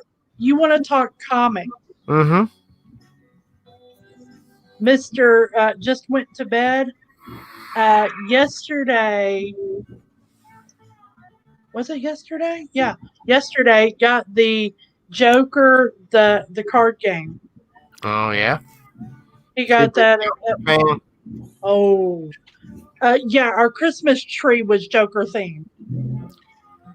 So my two favorite storylines that I bought way back when I was in high school. I think me and you are about the same age, aren't we, Cindy? Yeah, I'm 48, fixing to turn 49. yeah. So I'm 45. my favorite storylines from back when I was in high school is I bought these off the shelf and I got them. Is I got the Killing Joke. That's one of my favorites. Yeah. The Killing Joke and Arkham Asylum. The one that was, everything was hand painted and everything. Those are my favorite two Joker kind of storylines.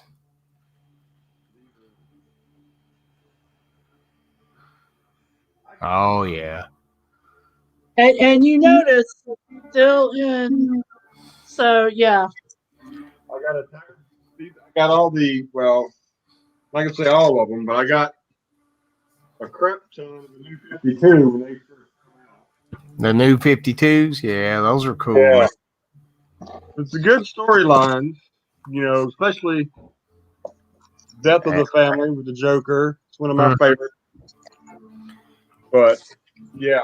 So That's Mike, all my stuff there. Mike, do you believe that the Joker is one guy or that the Joker is a title for multiple people?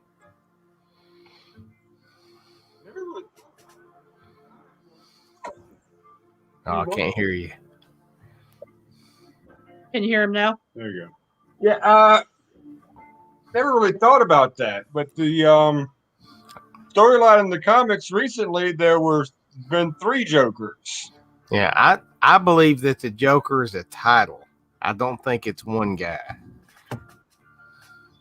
That's crazy. Never thought about that. Yeah, I think collecting, man, is awesome. Like we all do. Even just collecting hot, so any collection's good for you. I'll tell you this, Mike. I'm so old school. I was part of the group. You probably remember this. They had the hotline where you called in. We got to decide if Jason Todd lived or died. Death in the Family, yeah. Yeah, Death in the Family. I voted to kill him because I knew that the comics would shoot way up in value. So I was part of the people that killed his ass.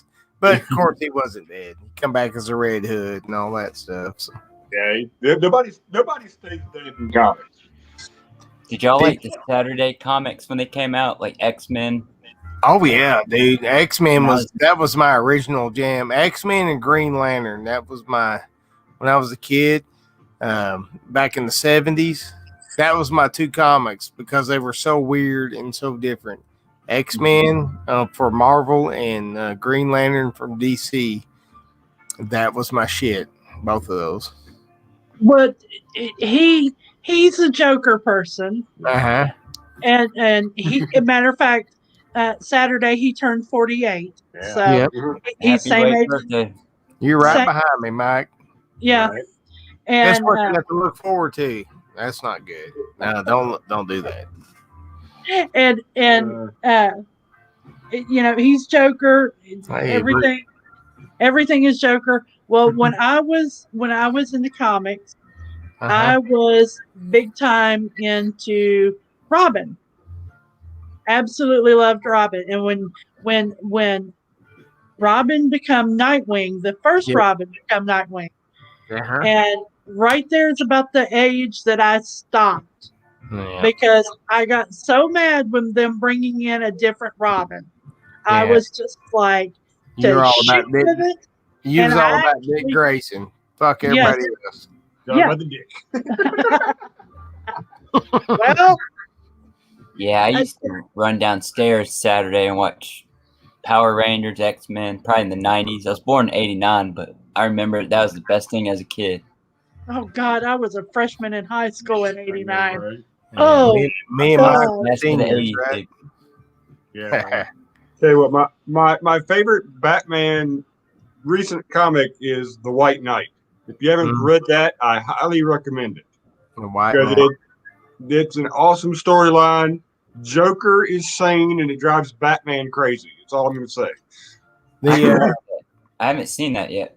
So I'm a Marvel guy. Like I love Marvel, but I love Batman. I love DC for Batman and Shazam. Shazam's my favorite DC character, and he wasn't even originally a DC character. But my favorite graphic novel comic series of all time is Kingdom Come. Do you know about that one, Mike? Kingdom Come? Yeah, Kingdom Come. If you've never read Kingdom Come, is the best, hands down, freaking graphic novel that has ever been put to comics. I'm gonna look it up. It's got the artwork is by Alex Ross, who is my favorite comic book artist. Yep, Let me look up a better picture. Is it Alex Kingdom Ross. Kingdom Come. Yep, that's it. Deliverance? No, that's not it. That you'll see. Like it's like Superman's kind of older, Batman's super old, Wonder Woman. It's the old DC heroes versus the new ones. Yep, that's it. That is hands down. Like reading that comic book had me teared up towards the end of it. It was so freaking good. If DC would ever get their shit together and drop all this bullshit and make a Kingdom Come movie, they'd make $10 billion fucking dollars off of the thing. It is that good. Okay, I want to ask you, who is your favorite Joker? I'm gonna have to say the Heath Ledger Joker is my favorite Joker. That's mine too. And Jack Nicholson is a close second. Yeah, that's mine too. He's crazy too. Jack. Yeah. Well, you know, then there's Hey, fishing. Batman series Joker. Yeah. You know, but you know, Caesar, what was his name? Caesar Romero. Yep, Caesar Romero. Yep. Well, I was like, okay, whatever with Joker, you know, until I went and saw the one with Joaquin Phoenix. Yep. And I was just like, after seeing that, I hated Suicide Squad, and I hated the other Harley Quinn, Birds of Prey. I mean, they're cute movie, but I hate them.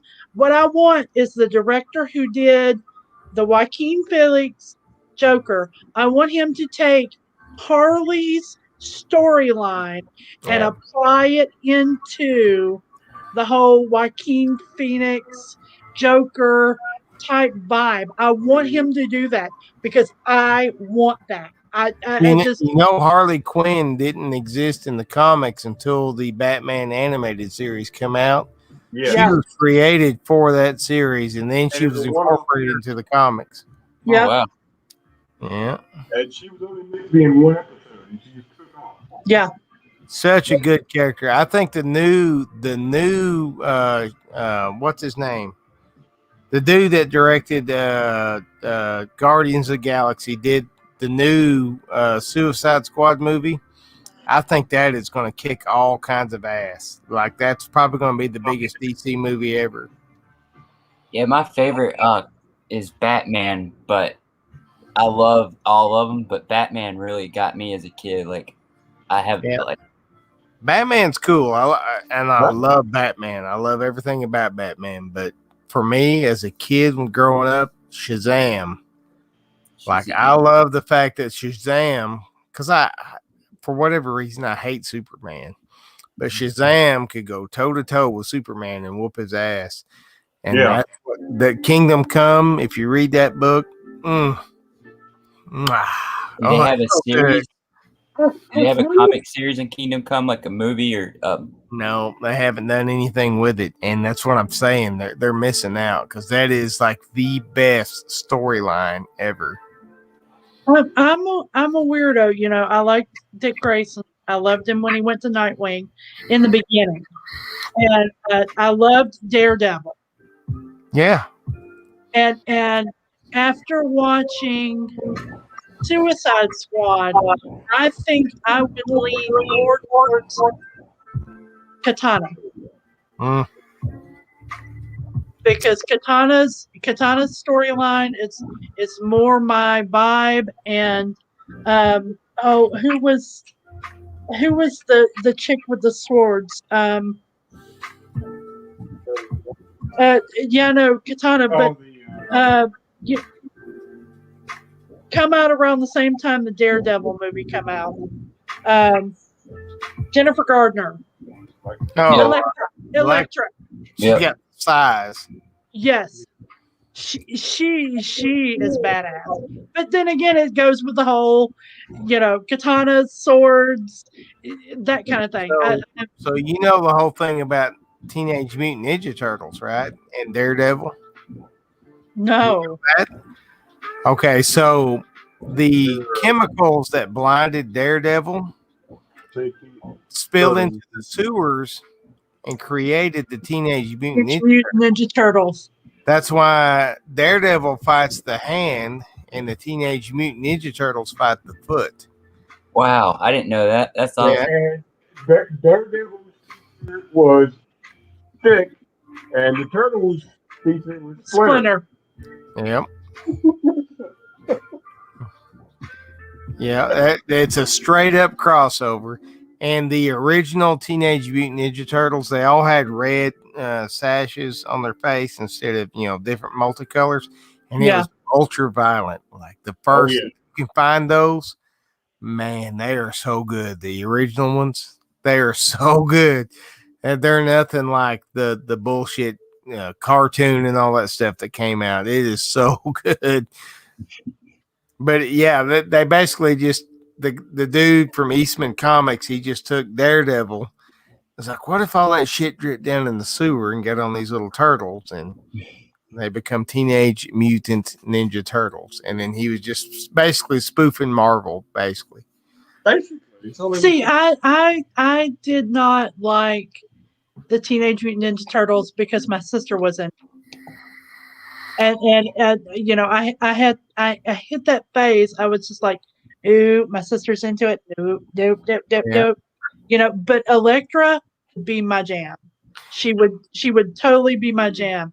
Katana, my jam.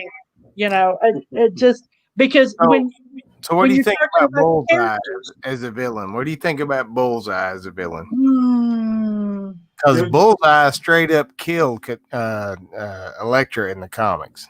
That was a whole arc. Like, he just stabbed her ass and killed her in the comims. And I'm like, Bullseye was a badass in the comics. I'm just saying.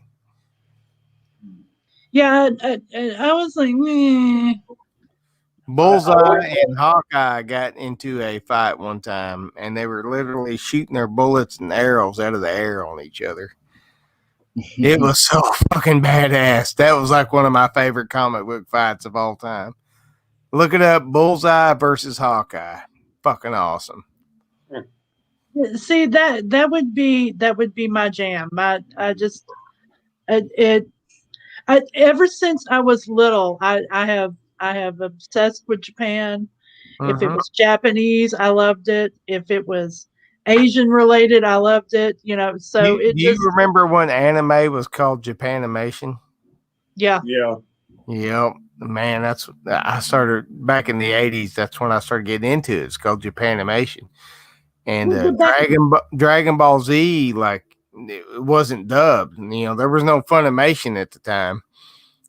So all that shit I had to watch was in subtitles and stuff, and it had the original Japanese actors. And Goku, of course, was a little old lady that did his voice, and all of a sudden that shit started coming over, and like Akira and Dragon Ball Z and all that stuff started showing up. And man, like now anime is such a big thing. I'm not into it the way I used to be, because I used to what feel like I was part of something nobody else knew about. Now everybody does animes. was see that's the big thing. I lived in Japan and I can't get into anime just yet. Mhm. I've tried manga, I've tried Mhm. anime, and it's just but you put Studio Ghibli in front of me, Oh oh, yeah. I will slap the shit out of you if you say it's shitty. The, I will beat you down. the only reason I have HBO Max is so that Marcel can have all the Studio Ghibli movies. Oh, I love my favorite, and everybody's gonna hate me for it. My favorite is still Spirited Away. Yeah, she loves that one. She watches that one. I don't know how many fucking times we watch that one, but her favorite is Ponyo, and because that's my granddaughter's favorite. Yeah. I started watching Dragon Ball Z Yeah. when I was a teenager on not Comedy Central, but Hey Toonami. Shay. Cartoon Network. Toonami. Yeah, Cartoon Network. See, Toonami started playing Dragon Ball Z, and me and my kids really got into Dragon Ball Z. And the problem is they would get so far, and you know how it is in Dragon Ball Z, like it takes 5 episodes for Goku to power up a spirit bomb. And then Funimation would like the episodes would catch up before Funimation's dubbed it over, and then they would just fucking start over. So it's Hey like Trax. you've invested months of watching, and then the shit would just start over, and it'd be heartbreaking. So it took us like 5 years to get through Dragon Ball Z, and the Cell Saga, when Gohan defeats Cell with his, he's got one broke arm, he's got the spirit of Goku behind him, and he's shooting the Kamehameha wave, and he defeats Cell. Like my oldest daughter will still cry if I just bring that up. So I found her the figurine of Gohan shooting the Kamehameha wave, and it's got the spirit of Goku behind him. And she cried, like literally cried. She's almost 30 years old.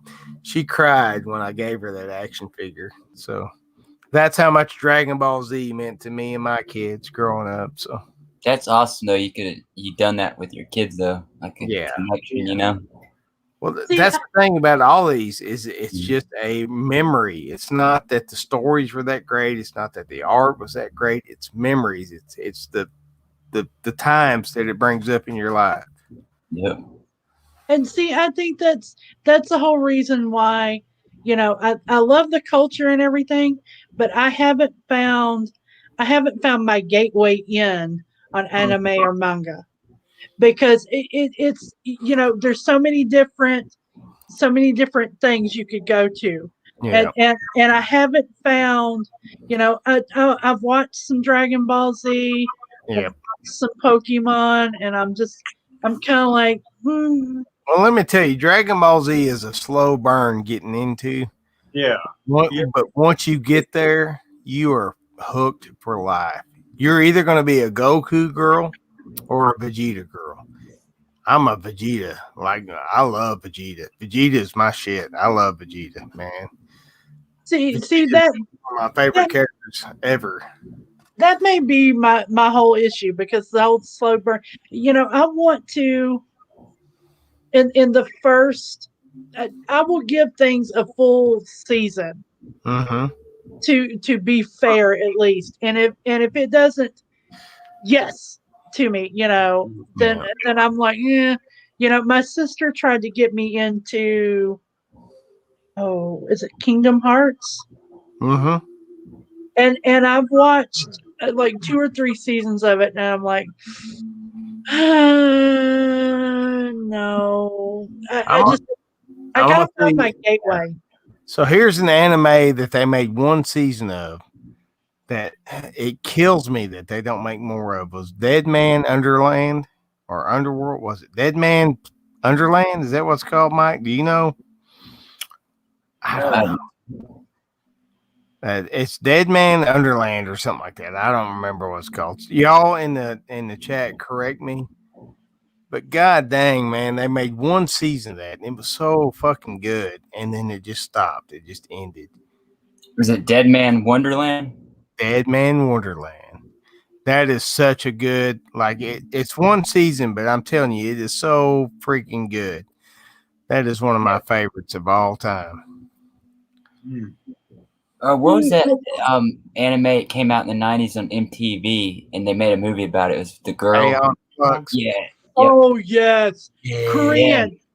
That's Korean, and that is the shiznit.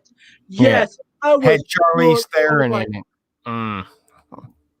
well, shit in the animation. I'm the whole time going. I Yeah. love that. You know, and So B Wizzle had come out on a show called Liquid Television. It came Yep. out on yes, MTV. yes, And I would stay up, and this was back when I was an airman, a young airman. Marcel would get so mad at me because I'd be so fucking tired. I hadn't slept in days. I would stay up just to watch Liquid yes. Television on the weekends. And I loved, like, you can go on YouTube and catch some Liquid Television episodes. I love that show, man. And it had more than Aeon Flux on it. It influenced, like, that's where Beavis and Butthead and all this shit came from. Yeah. Yep. But Liquid Television was the shit, man. I loved it. I would miss so much sleep just to stay up and watch Liquid Television. I And have a box set somewhere. that was Aeon Flux. I mean, it was Korean, but it still it was like right there into. I'm sitting there going, oh yeah, Creepy. Oh, The sound got me as a kid, like in the animation, and just kind of like creepy, scary type of comic. Have you guys watched Love, Death, and Robots? Yes, I have. Yeah. That's wow. I can't remember if I have or not. He was on that. So Love, Death, and Robots started off as it was going to be the sequel to Heavy Metal. And I'm sure Mike, like me, remembers Heavy Metal back in the 70s, right? The cartoon changed everything for us. Like Heavy Metal magazine is the whole reason I do anything that I do. Heavy Metal magazine is all my art, all the weird shit I'm into. It all comes from Heavy Metal magazine. My favorite artist of all time, Richard Corbin, died. I made a video. I was more brokenhearted about that than anything. And you know, like it almost killed me when Richard Corbin died.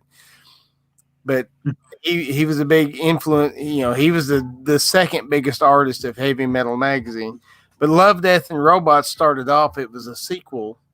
It was going to be another sequel to Heavy Metal. They just couldn't put the shit together. But the guys were like, this is so good.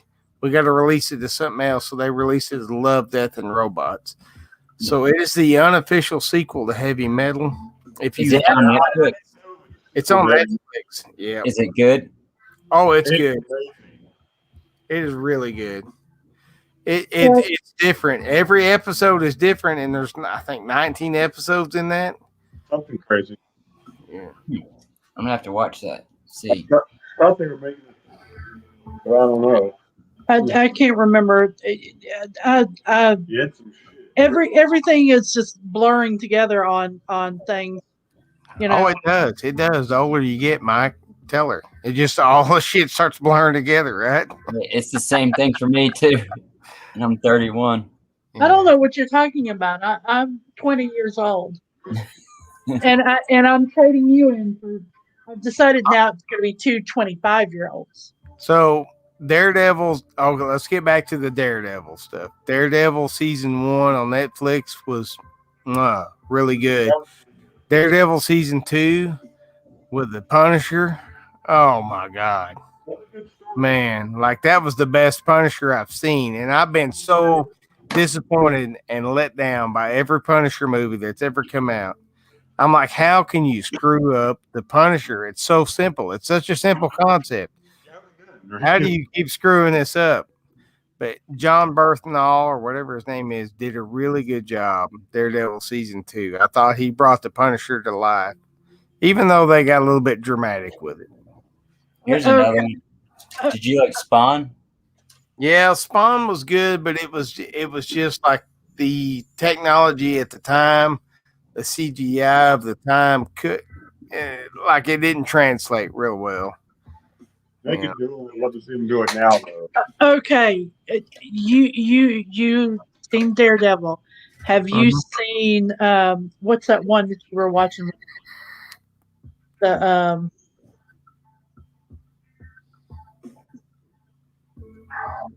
one. Oh God bless. Wait, how about Jessica? Yeah, Jessica Jones and the other one too. Luke Cage? No. Cage, Iron Fist, Fist. I did not. WandaVision. We've not seen WandaVision yet. Oh, Mike, listen to me. Listen to me. He's caressing the ball. He's caressing it. Mike, you've got to watch WandaVision. Oh, we will.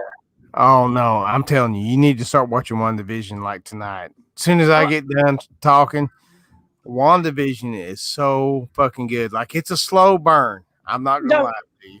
First few episodes, you're gonna be like, this is bullshit. By the time you get to the episode 4, you're gonna be like, oh shit. By the time you get to episode 5, you're gonna be like, oh shit. Like, oh damn. Like you can see where they're going with this, and it's oh man, it is so fucking good. I love it. I heard it. We're gonna get there. We're currently obsessed with Letterkenny right now. Oh yeah. The stupid slapstick one-liner quips. Yes, we are currently on that's that. The Canadian thing, right? That Travis everybody else. Yes. Hey, if you're a comic book fan, though, I'm just telling you, WandaVision, it's going to start off like you're going to be like, this is kind of bullshit. But by the time you get in 4 episodes in, it's going to blow you the fuck away. And you're going to understand like how this is connecting all the shit that Marvel is doing, not just in the movies, but in the real world. And it'll fuck with your head a little bit. It's good. It's that good. I don't know. I'm still. I'm going to hell for this statement. I'm still pissed about killing off Tony Stark. See, he's not dead. Have you never read a comic book before in your life, Cindy? Nobody stays dead. Good night, like, you don't kill Tony brother. Take care, man. Night, Shane. The only person in comics is Uncle Ben. The Defenders, is that what you were talking about earlier, Sydney? Yeah. Oh yeah. It's Luke Cage, Defenders. Yeah, I don't want to spoil anything, so I'm not going to talk about it. But I'm just telling you, it's well worth getting into that series. We will. We're just right now. It's Letterkenny and stupid funny. Did you see the preview for Winter Soldier and Falcon? I have not seen the preview yet. You watch that preview. That looks so fucking good. Like, god damn, that looks so fucking good. That reminds me of me and my friend so much. That looks like that is just gonna be, and the production value of these shows is on par with the damn Marvel movies that we went and watched, a couple years ago before all this pandemic shit started. Like, they are putting some money in this. It's good. It's good shit. Did y'all get into the Swamp Thing? Yeah, dude, I fucking love Swamp Thing. Like that. That's my second favorite DC character. I've got a whole collection of Swamp Thing comics. I love Swamp Thing. The old Swamp Thing from the 70s or early 80s with Adrian Barbeau. Mm-hmm. Man, god dang, that is one of my favorite movies. I love Swamp Thing because it's fucking weird. It's not scared even me too. it's not even supposed to be a thing because it's a rip off of Man Thing from Marvel. Mhm. Yeah. And it turned out so freaking good. Like I love Swamp Thing. I love Man Thing, but Swamp Thing is like I love Swamp Thing. I have an old action figure I always play with as a kid too. Okay. I've asked one other person this one. Since you're from our generation, do you remember a movie called The Last Unicorn? Yeah, oh, yeah. That was that animated movie, man. That was badass. Yeah. Oh my God! You are like the only other person other than Travis that remembers that movie. I talk about that movie, and the tree with the big bosoms. Yeah. I'm sitting there. People are looking at me like, what? Do you Huh? remember Wizards Yes.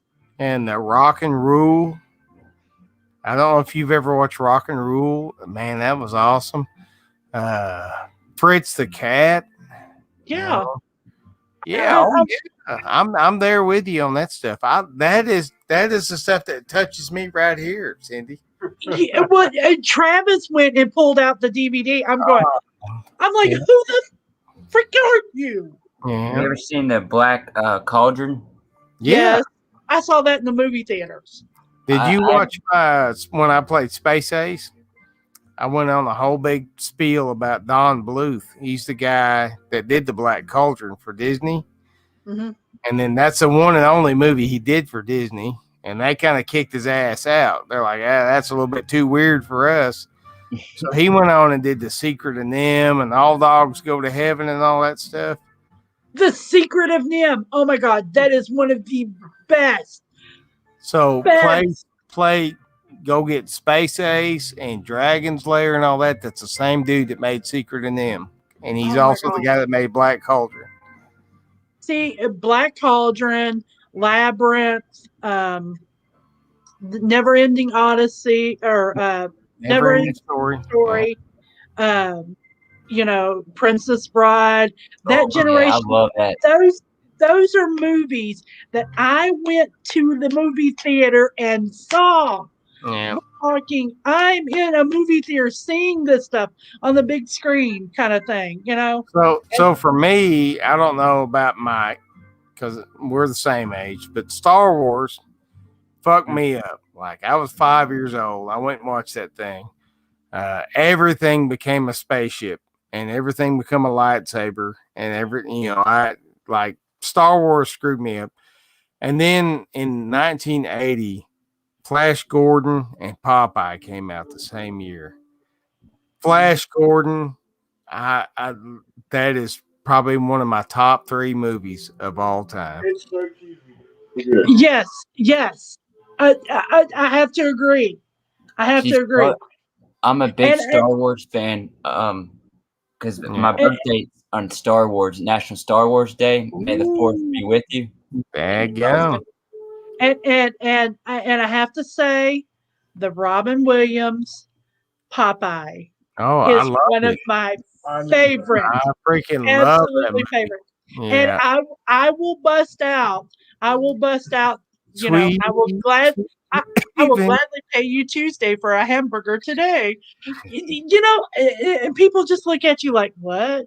I'm like, man, see, they just don't do that nowadays. Like that, it was no. God See, damn. That's how I got started. Was like parents like y'all, my parents playing all the older stuff, and I was still watching VHS, growing up in the 90s and stuff. And they showed me their stuff, and then I would research it and then watch the 90s stuff, and they would show me more. And so that's how I got into it. I'm sure this will be no surprise to anybody. My favorite movie of all time. I can watch it 100 times in a row. I've done video essays about this. I haven't done a YouTube video about this yet because I'll get copyright hit in no time. But the original, very first Conan the Barbarian. I have watched that movie at least 400 times. And I find new little life lessons every time I watch that. It seems like such a stupid sword and sandal movie, and Arnold Schwarzenegger such a stupid, dumb oaf in that. He only has 6 lines or whatever. But man, every freaking time I watch that movie, I find some new life lesson.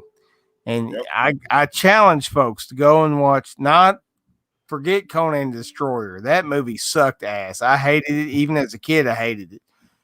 The original Conan the Barbarian. Watch that movie and tell me if you don't find some life lessons in that movie. I live my life based on that movie. Awesome. That's awesome. I have to watch it. I love that movie. I love it. Did y'all like the Rescuers Down Under? And the rescue? I like the Rescuers because I got to see some titties and I didn't know it when I was a kid. Do you want to hear? There was a reason I love that movie. Do you want to hear a funny thing? Yeah. Michael, with big heavy metal and all that, I listened to anything and everything. He had never seen Purple Rain until we got married. Mm-hmm. Well, I'm pretty sure. What was the lake she jumped into? What was it called? Lake Minnetonka. Yeah, that's not Lake Minnetonka. I'm like, I had at that point in my life, I had seen that movie so many times. I had the LP, the original LP, and hey, I loved Prince in that movie, but my favorite characters and my favorite band in that movie was Morris Day and the Time. Jungle Love. Oh man, that was so funny. Yo. Yeah. Like, hey, how's your dad? So mean, so bad, so evil. I know. Oh wow. I got this. Oh yeah. From when I was a kid. Oh, mine's in the other room. Damn it. Yeah.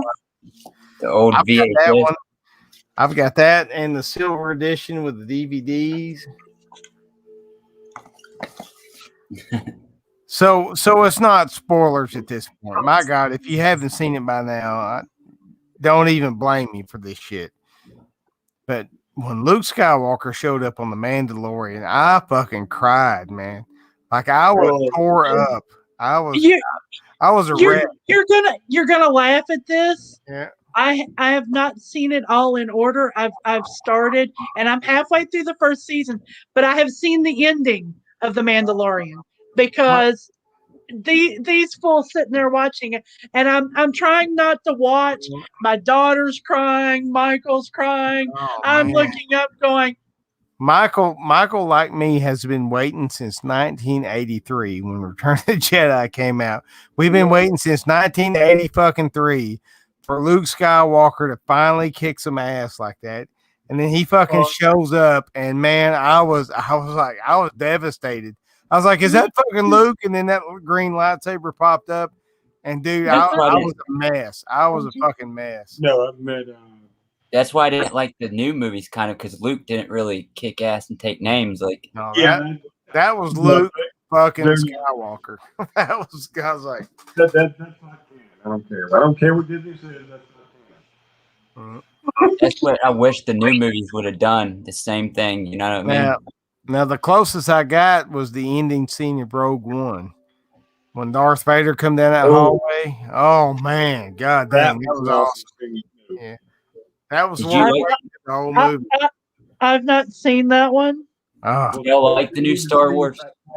5 minutes.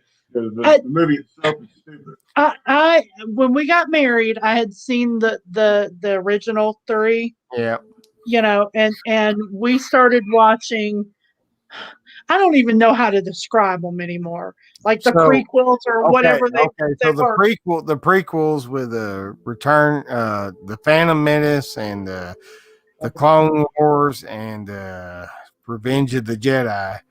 That's your first 3. then Rogue One would be 3.5 because it leads directly into Episode 4, which is The New Hope, which is the original Star Wars. So, and then it goes to The Empire Strikes Back, and then Return of the Jedi. And then after that, it's all bullshit, right? Nothing else matters after that. I did like the Han Solo movie. It was okay. Some of them, It's okay. It's okay. Okay. I've sit and I've watched, and I'm like, when I've seen, like I said, I saw the original first three, and then when the others come out, I actually was starting to fall asleep in them, and it just, he has sit back some days, and he's like, well, we need to start and watch them in chronological order, or do you want to watch them in order that they came out, and I'm just like, fuck it, we'll just watch Harry Potter at this point. Well, I'll rank them right now. I'm not going to rank them, but so the Phantom Menace was okay. The pod race scene was awesome, and the lightsaber duel at the end was fucking phenomenal. But other than that, it was okay. The Clone Wars, the second one sucked. I hated every fucking thing about that movie. I was pissed off when I walked out of the theater watching that one. Revenge of the Sith was okay again, but I thought that they were heavy-handed in forcing that shit to fit. Like they were really heavy-handed in making that all fit together. Rogue One, I thought was great. I loved how it just fit without them being so heavy-handed about it, and I love the way that Brian Johnson portrayed things, the size of things, the scope of things. And I love the ending scene with Darth Vader, and it led directly into A New Hope. Now, New Hope changed everything for me. I was 5 years old when that came out. It changed everything for me. That is going to be my number 2 movie of all time, A New Hope. I loved it. Empire Strikes Back. Everybody thinks that's the best Star Wars movie ever. I think it's really good. I loved everything about it, but I liked, and because I was a kid, remember, I'm the same age as Mike. I was 11 when Return of the Jedi came out, and Return of the Jedi for me, and just like Cindy, I'm gonna catch a lot of hate for this. I like Return of the Jedi better than I like Empire Strikes Back, because at the time when I was a kid, I didn't understand all the dramatics and shit of Empire Strikes Back. But when Return of the Jedi come out, man, you got 3 battles going on at once in the climax. You got Darth Vader fighting Luke Skywalker. You got the space battle for the Death Star, and then you got the battle on Endor, all happening at once. Man, that shit was awesome, right? And then the Han Solo movie, which is kind of, I don't even know where the hell that would fit. Somewhere between Rogue One and New Hope. Is okay. It was decent, but it was okay at best. Then the J.J. Abrams movies. What was it? Shit. The Force Awakens. I felt like they just took all the Star Wars, the whole universe, and just crammed that shit into one fucking movie, and I didn't like it. I liked Kylo Ren, and I liked Ren. Or Ray, but I didn't like how they just kind of crammed all that shit into one movie. Like it was a whole damn trilogy in one movie. I didn't like it. I just didn't like how they portrayed Han Solo too. Like he just went away, and so here much. I'm gonna catch a lot of hate on this one, but the Last Jedi, I actually liked that movie, and I kind of didn't like what they did with Luke Skywalker. Because I didn't believe that that's the way Luke would actually, go out, the way he would react. But I did like the way that he was so force powerful that he fought Kylo Ren and the whole Empire from a distance with just a force. But I thought it was kind of a cop-out. And then the last one, the last Skywalker or whatever, it was okay. It was okay. That's all I'm going to say. It's okay.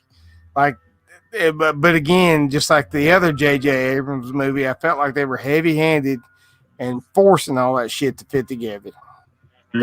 That's my opinion. That's right. It's almost Pretty much.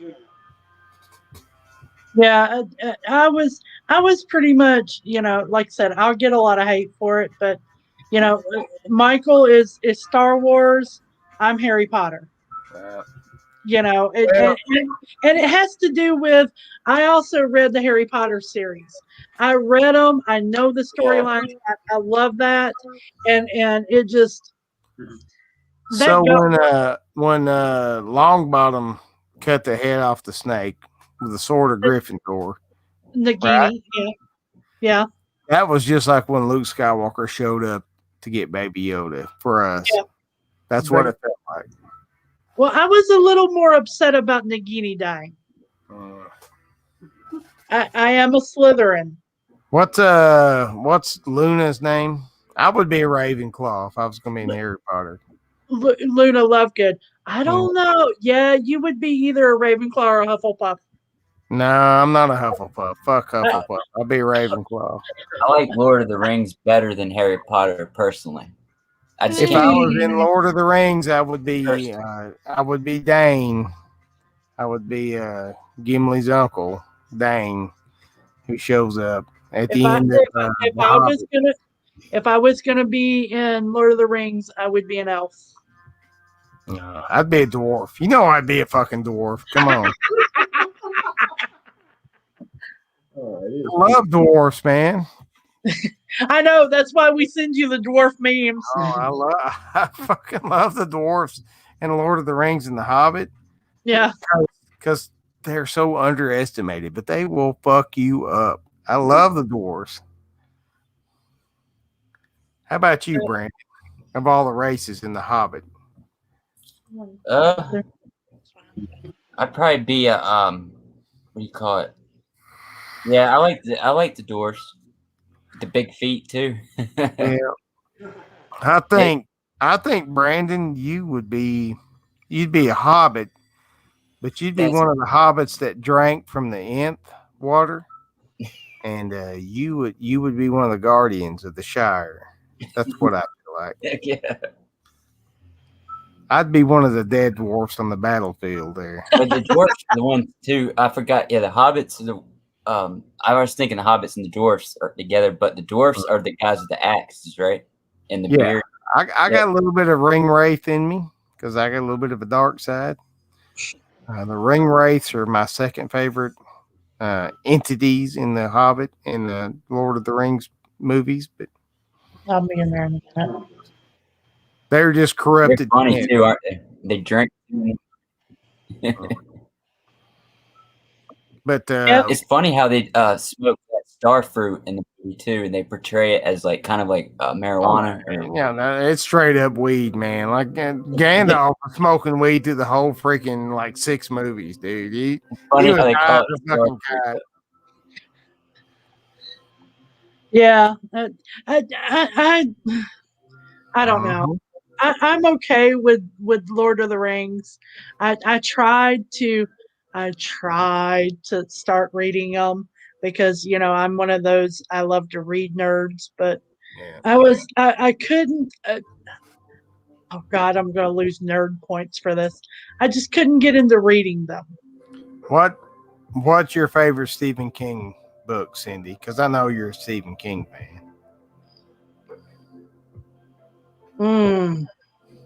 Well, Gerald's Game fucked me over on ever using handcuffs and any kind of sexual escapades ever again. Misery probably is a top 3 along with maybe Pet Cemetery.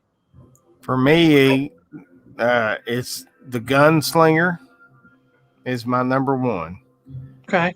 And I hate what they did with the movies. The movie, The Gunslinger is my number 1. And the Dark Tower series, I loved it. The Gunslinger is my number 1. Number 2 is a short story he did called The Boogeyman. Mm-hmm. And number 3 would be The Shining. And The Shining fucked me up in all kinds of ways. And I love Stanley Kubrick, and I love the fact that him and Stephen King hated each other because of the different visions of The Shining. But I loved what came out of that. Yeah. I am enough of a Stephen King fan and reading Stephen King that I actually had the Green Mile, each individual section as it came out until it got to the last 3. And at the last 3 of that series, because I want to say there was 6 or 7, Yeah. I was like, at that point, I was mad because I would get the section, I would read it literally in like an hour and a half, and then I would have to wait an almost month for the next section. So I said, forget this, I'm waiting until the rest of it comes out. But I read The Green Mile, each individual section as it came out.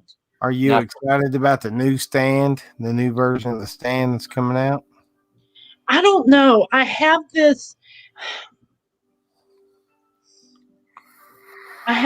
problem with people remaking and totally fucking things up. Cool. Jason Reaper. Now, Yeah. I did read What a bunch of kills TV me, Yeah. absolutely kills me, is like my absolute favorite, Steel Magnolias. Mm-hmm. They remade it. Yeah. And it has nothing to do with it was a change of racial whatever. It changed the storyline so much, and they left out so much, and it pissed me off. It really pissed me off. I watched it. I was like, but I was like, it's not Steel Magnolias. Have you watched Lovecraft Country? No. Oh man, that's I've such got a it. good series. I've got The it first on episode's my. a slow burn. I've got it on my possibilities, but I'm like, I've started reading a little bit experts of Lovecraft, Yeah. and I'm just kind of like, Did y'all like the Lovecraft, and I love Robert E. Howard.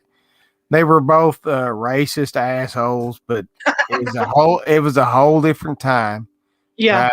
I don't think they were evil men. They were just products of their time. If I had been raised and stayed here in Arkansas my entire life, I'd be just like them. But thank goodness I wasn't. I was sent all across the country. I've been exposed to all different kinds of folks, and it's completely changed my view of people.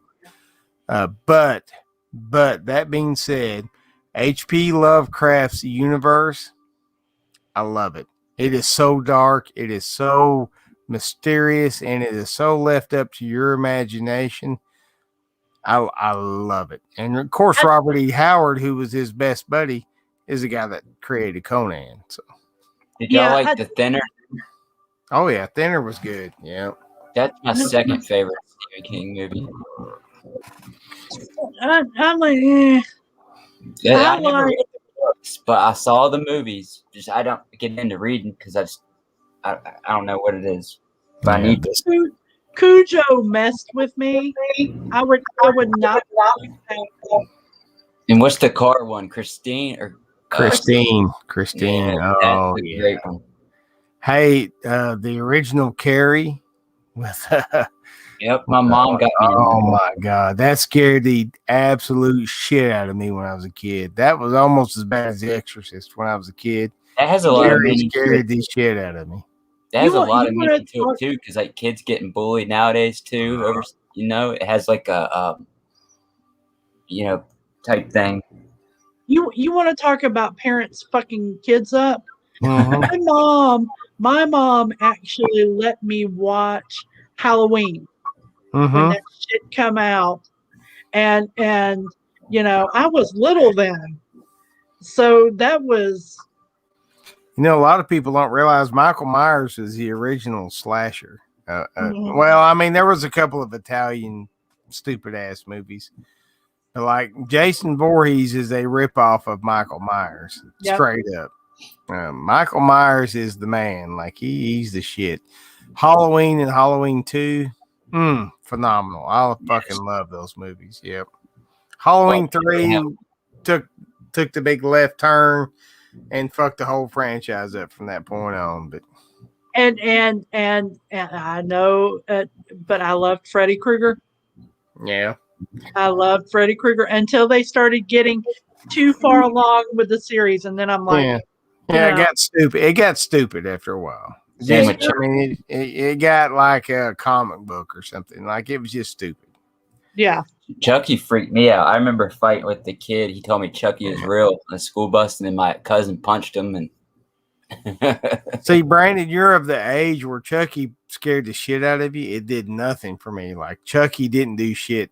Like Yeah, I was so numb to, like, Yeah. I was like, Chucky ain't shit. Yeah. At that point, we're like, yeah, we wish.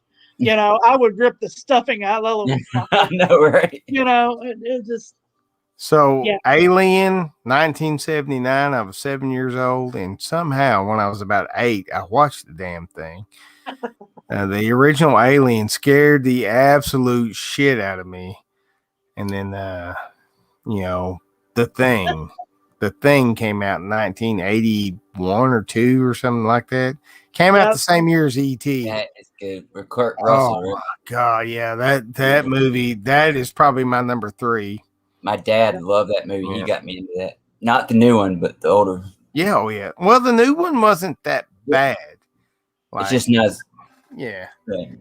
And then the old, and I know everybody's down on Mel Gibson right now, and he's whatever, but Road Warrior and Mad Max. Oh my god, man, those are Mel so Gibson good. has a good movie out now. It was one about about Santa. That's Batman? awesome movie. Have you seen it? No, I haven't watched it yet. It's good. I mean, it's not like good, but it's good to. And why is it we could say to Brandon, what kills me is there's a supplemental drink called Soylent. Have you seen that? Green.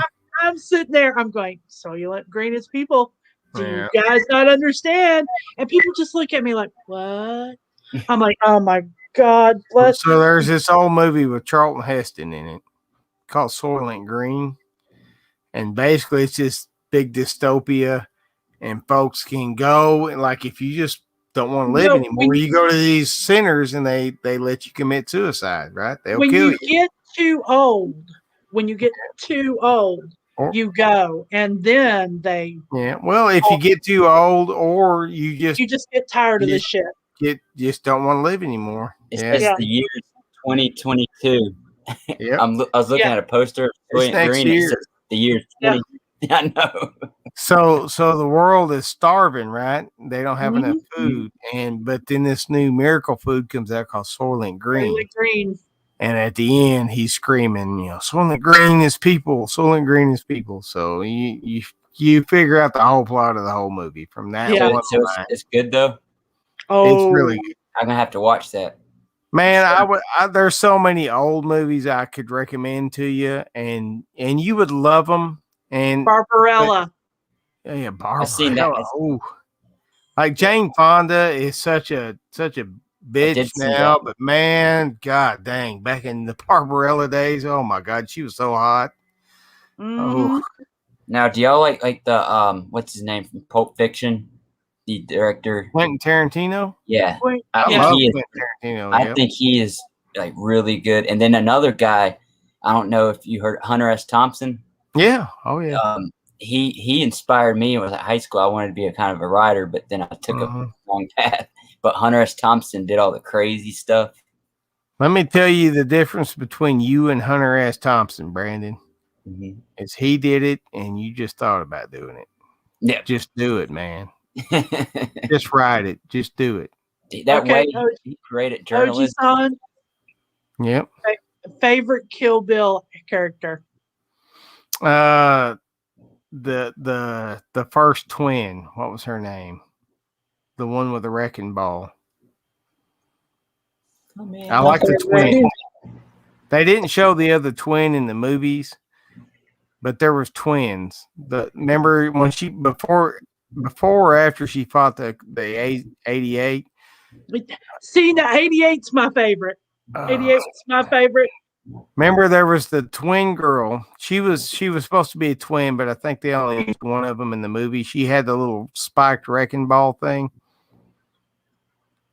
Because I read the original script, and I did like Lucy Liu's character. Like, I love Lucy Liu's anything, but her character in that Kill Bill was awesome. I was looking it up. Is it Gogu?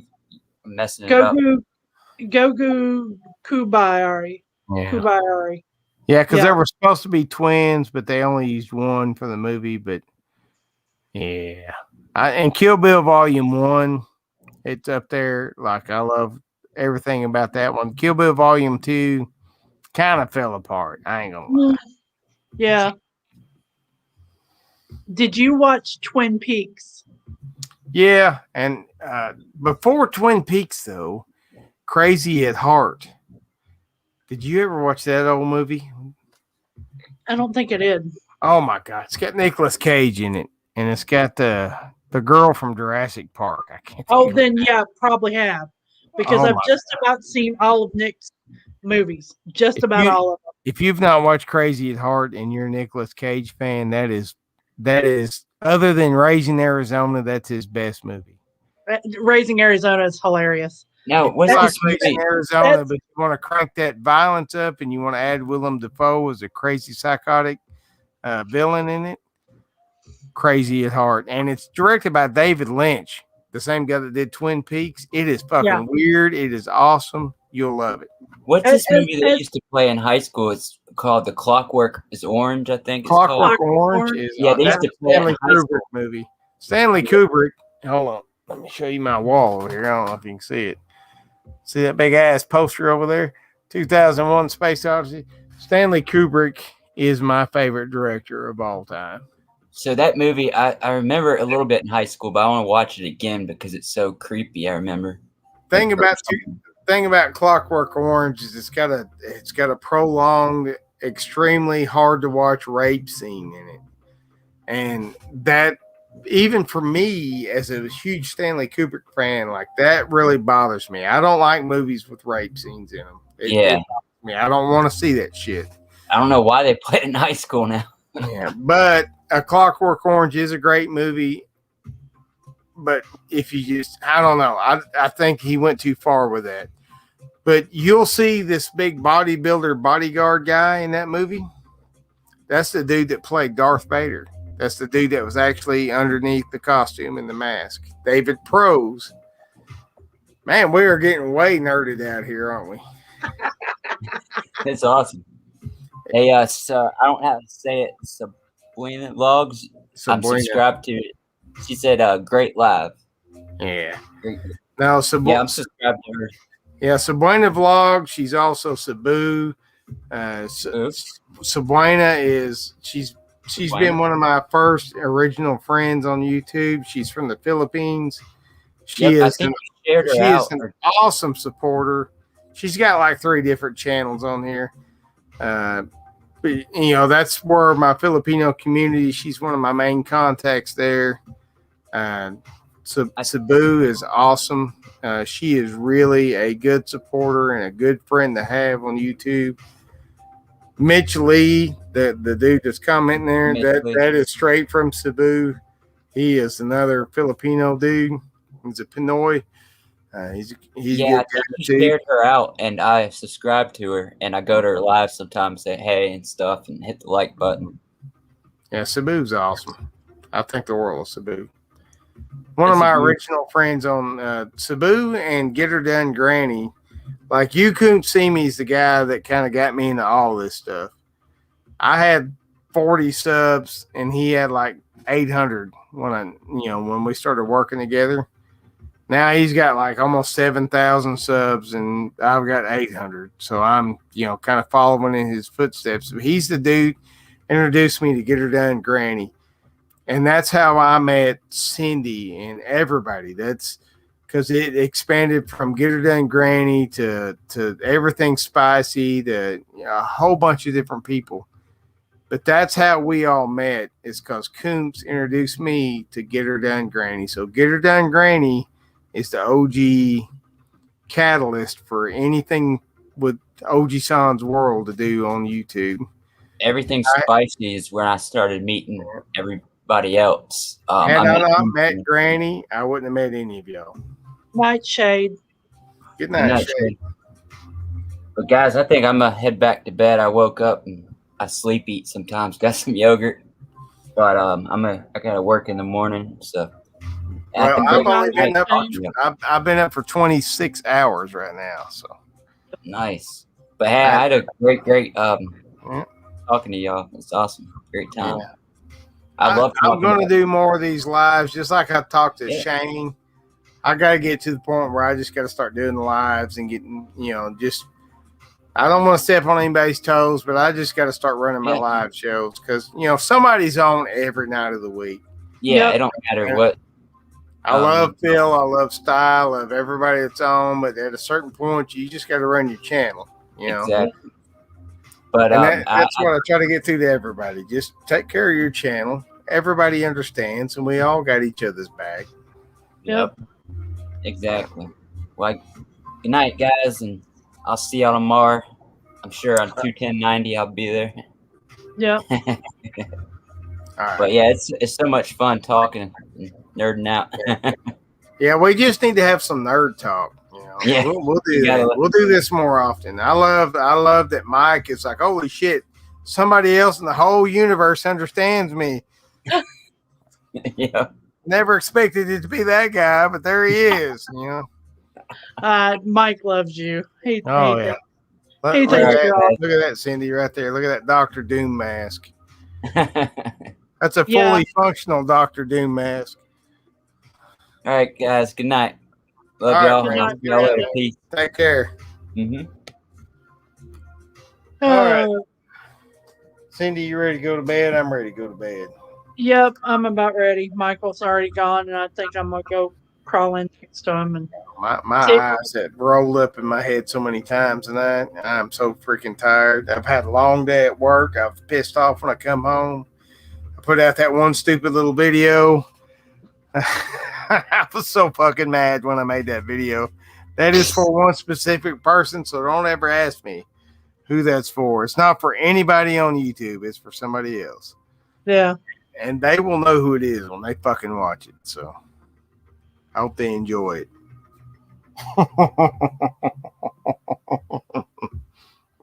Been one of them days at work. I'm sorry. I don't mean well, believe me, I completely understand those, and that's a good thing about YouTube. We can get on here and just let off steam and just let go. So, all right, Cindy, I will probably see you at the 21090s tomorrow. Of course, with bells on. I will be super drunk, and if they talk me into doing an after show, you are going to have to make sure I don't get in any trouble. I will attempt to make sure you don't get into trouble. I am putting that responsibility on you right now. Otherwise, you're going to have to run the after show. I love running the after show, but man, it's like, god dang, I go back and watch them like, oh, I got to delete that shit right now. Like, some of them get pretty bad. Well, yeah. All right, so you either got to keep me out of trouble or you got to run the after show tomorrow. You choose. You got 24 hours to decide. Sounds good. All right, y'all. Everybody take care. B Wizzle, Cebu, Shade, Cindy, of course. Man, this was awesome. It was a fun night. Thank you guys for making the day better and worth it for me. So.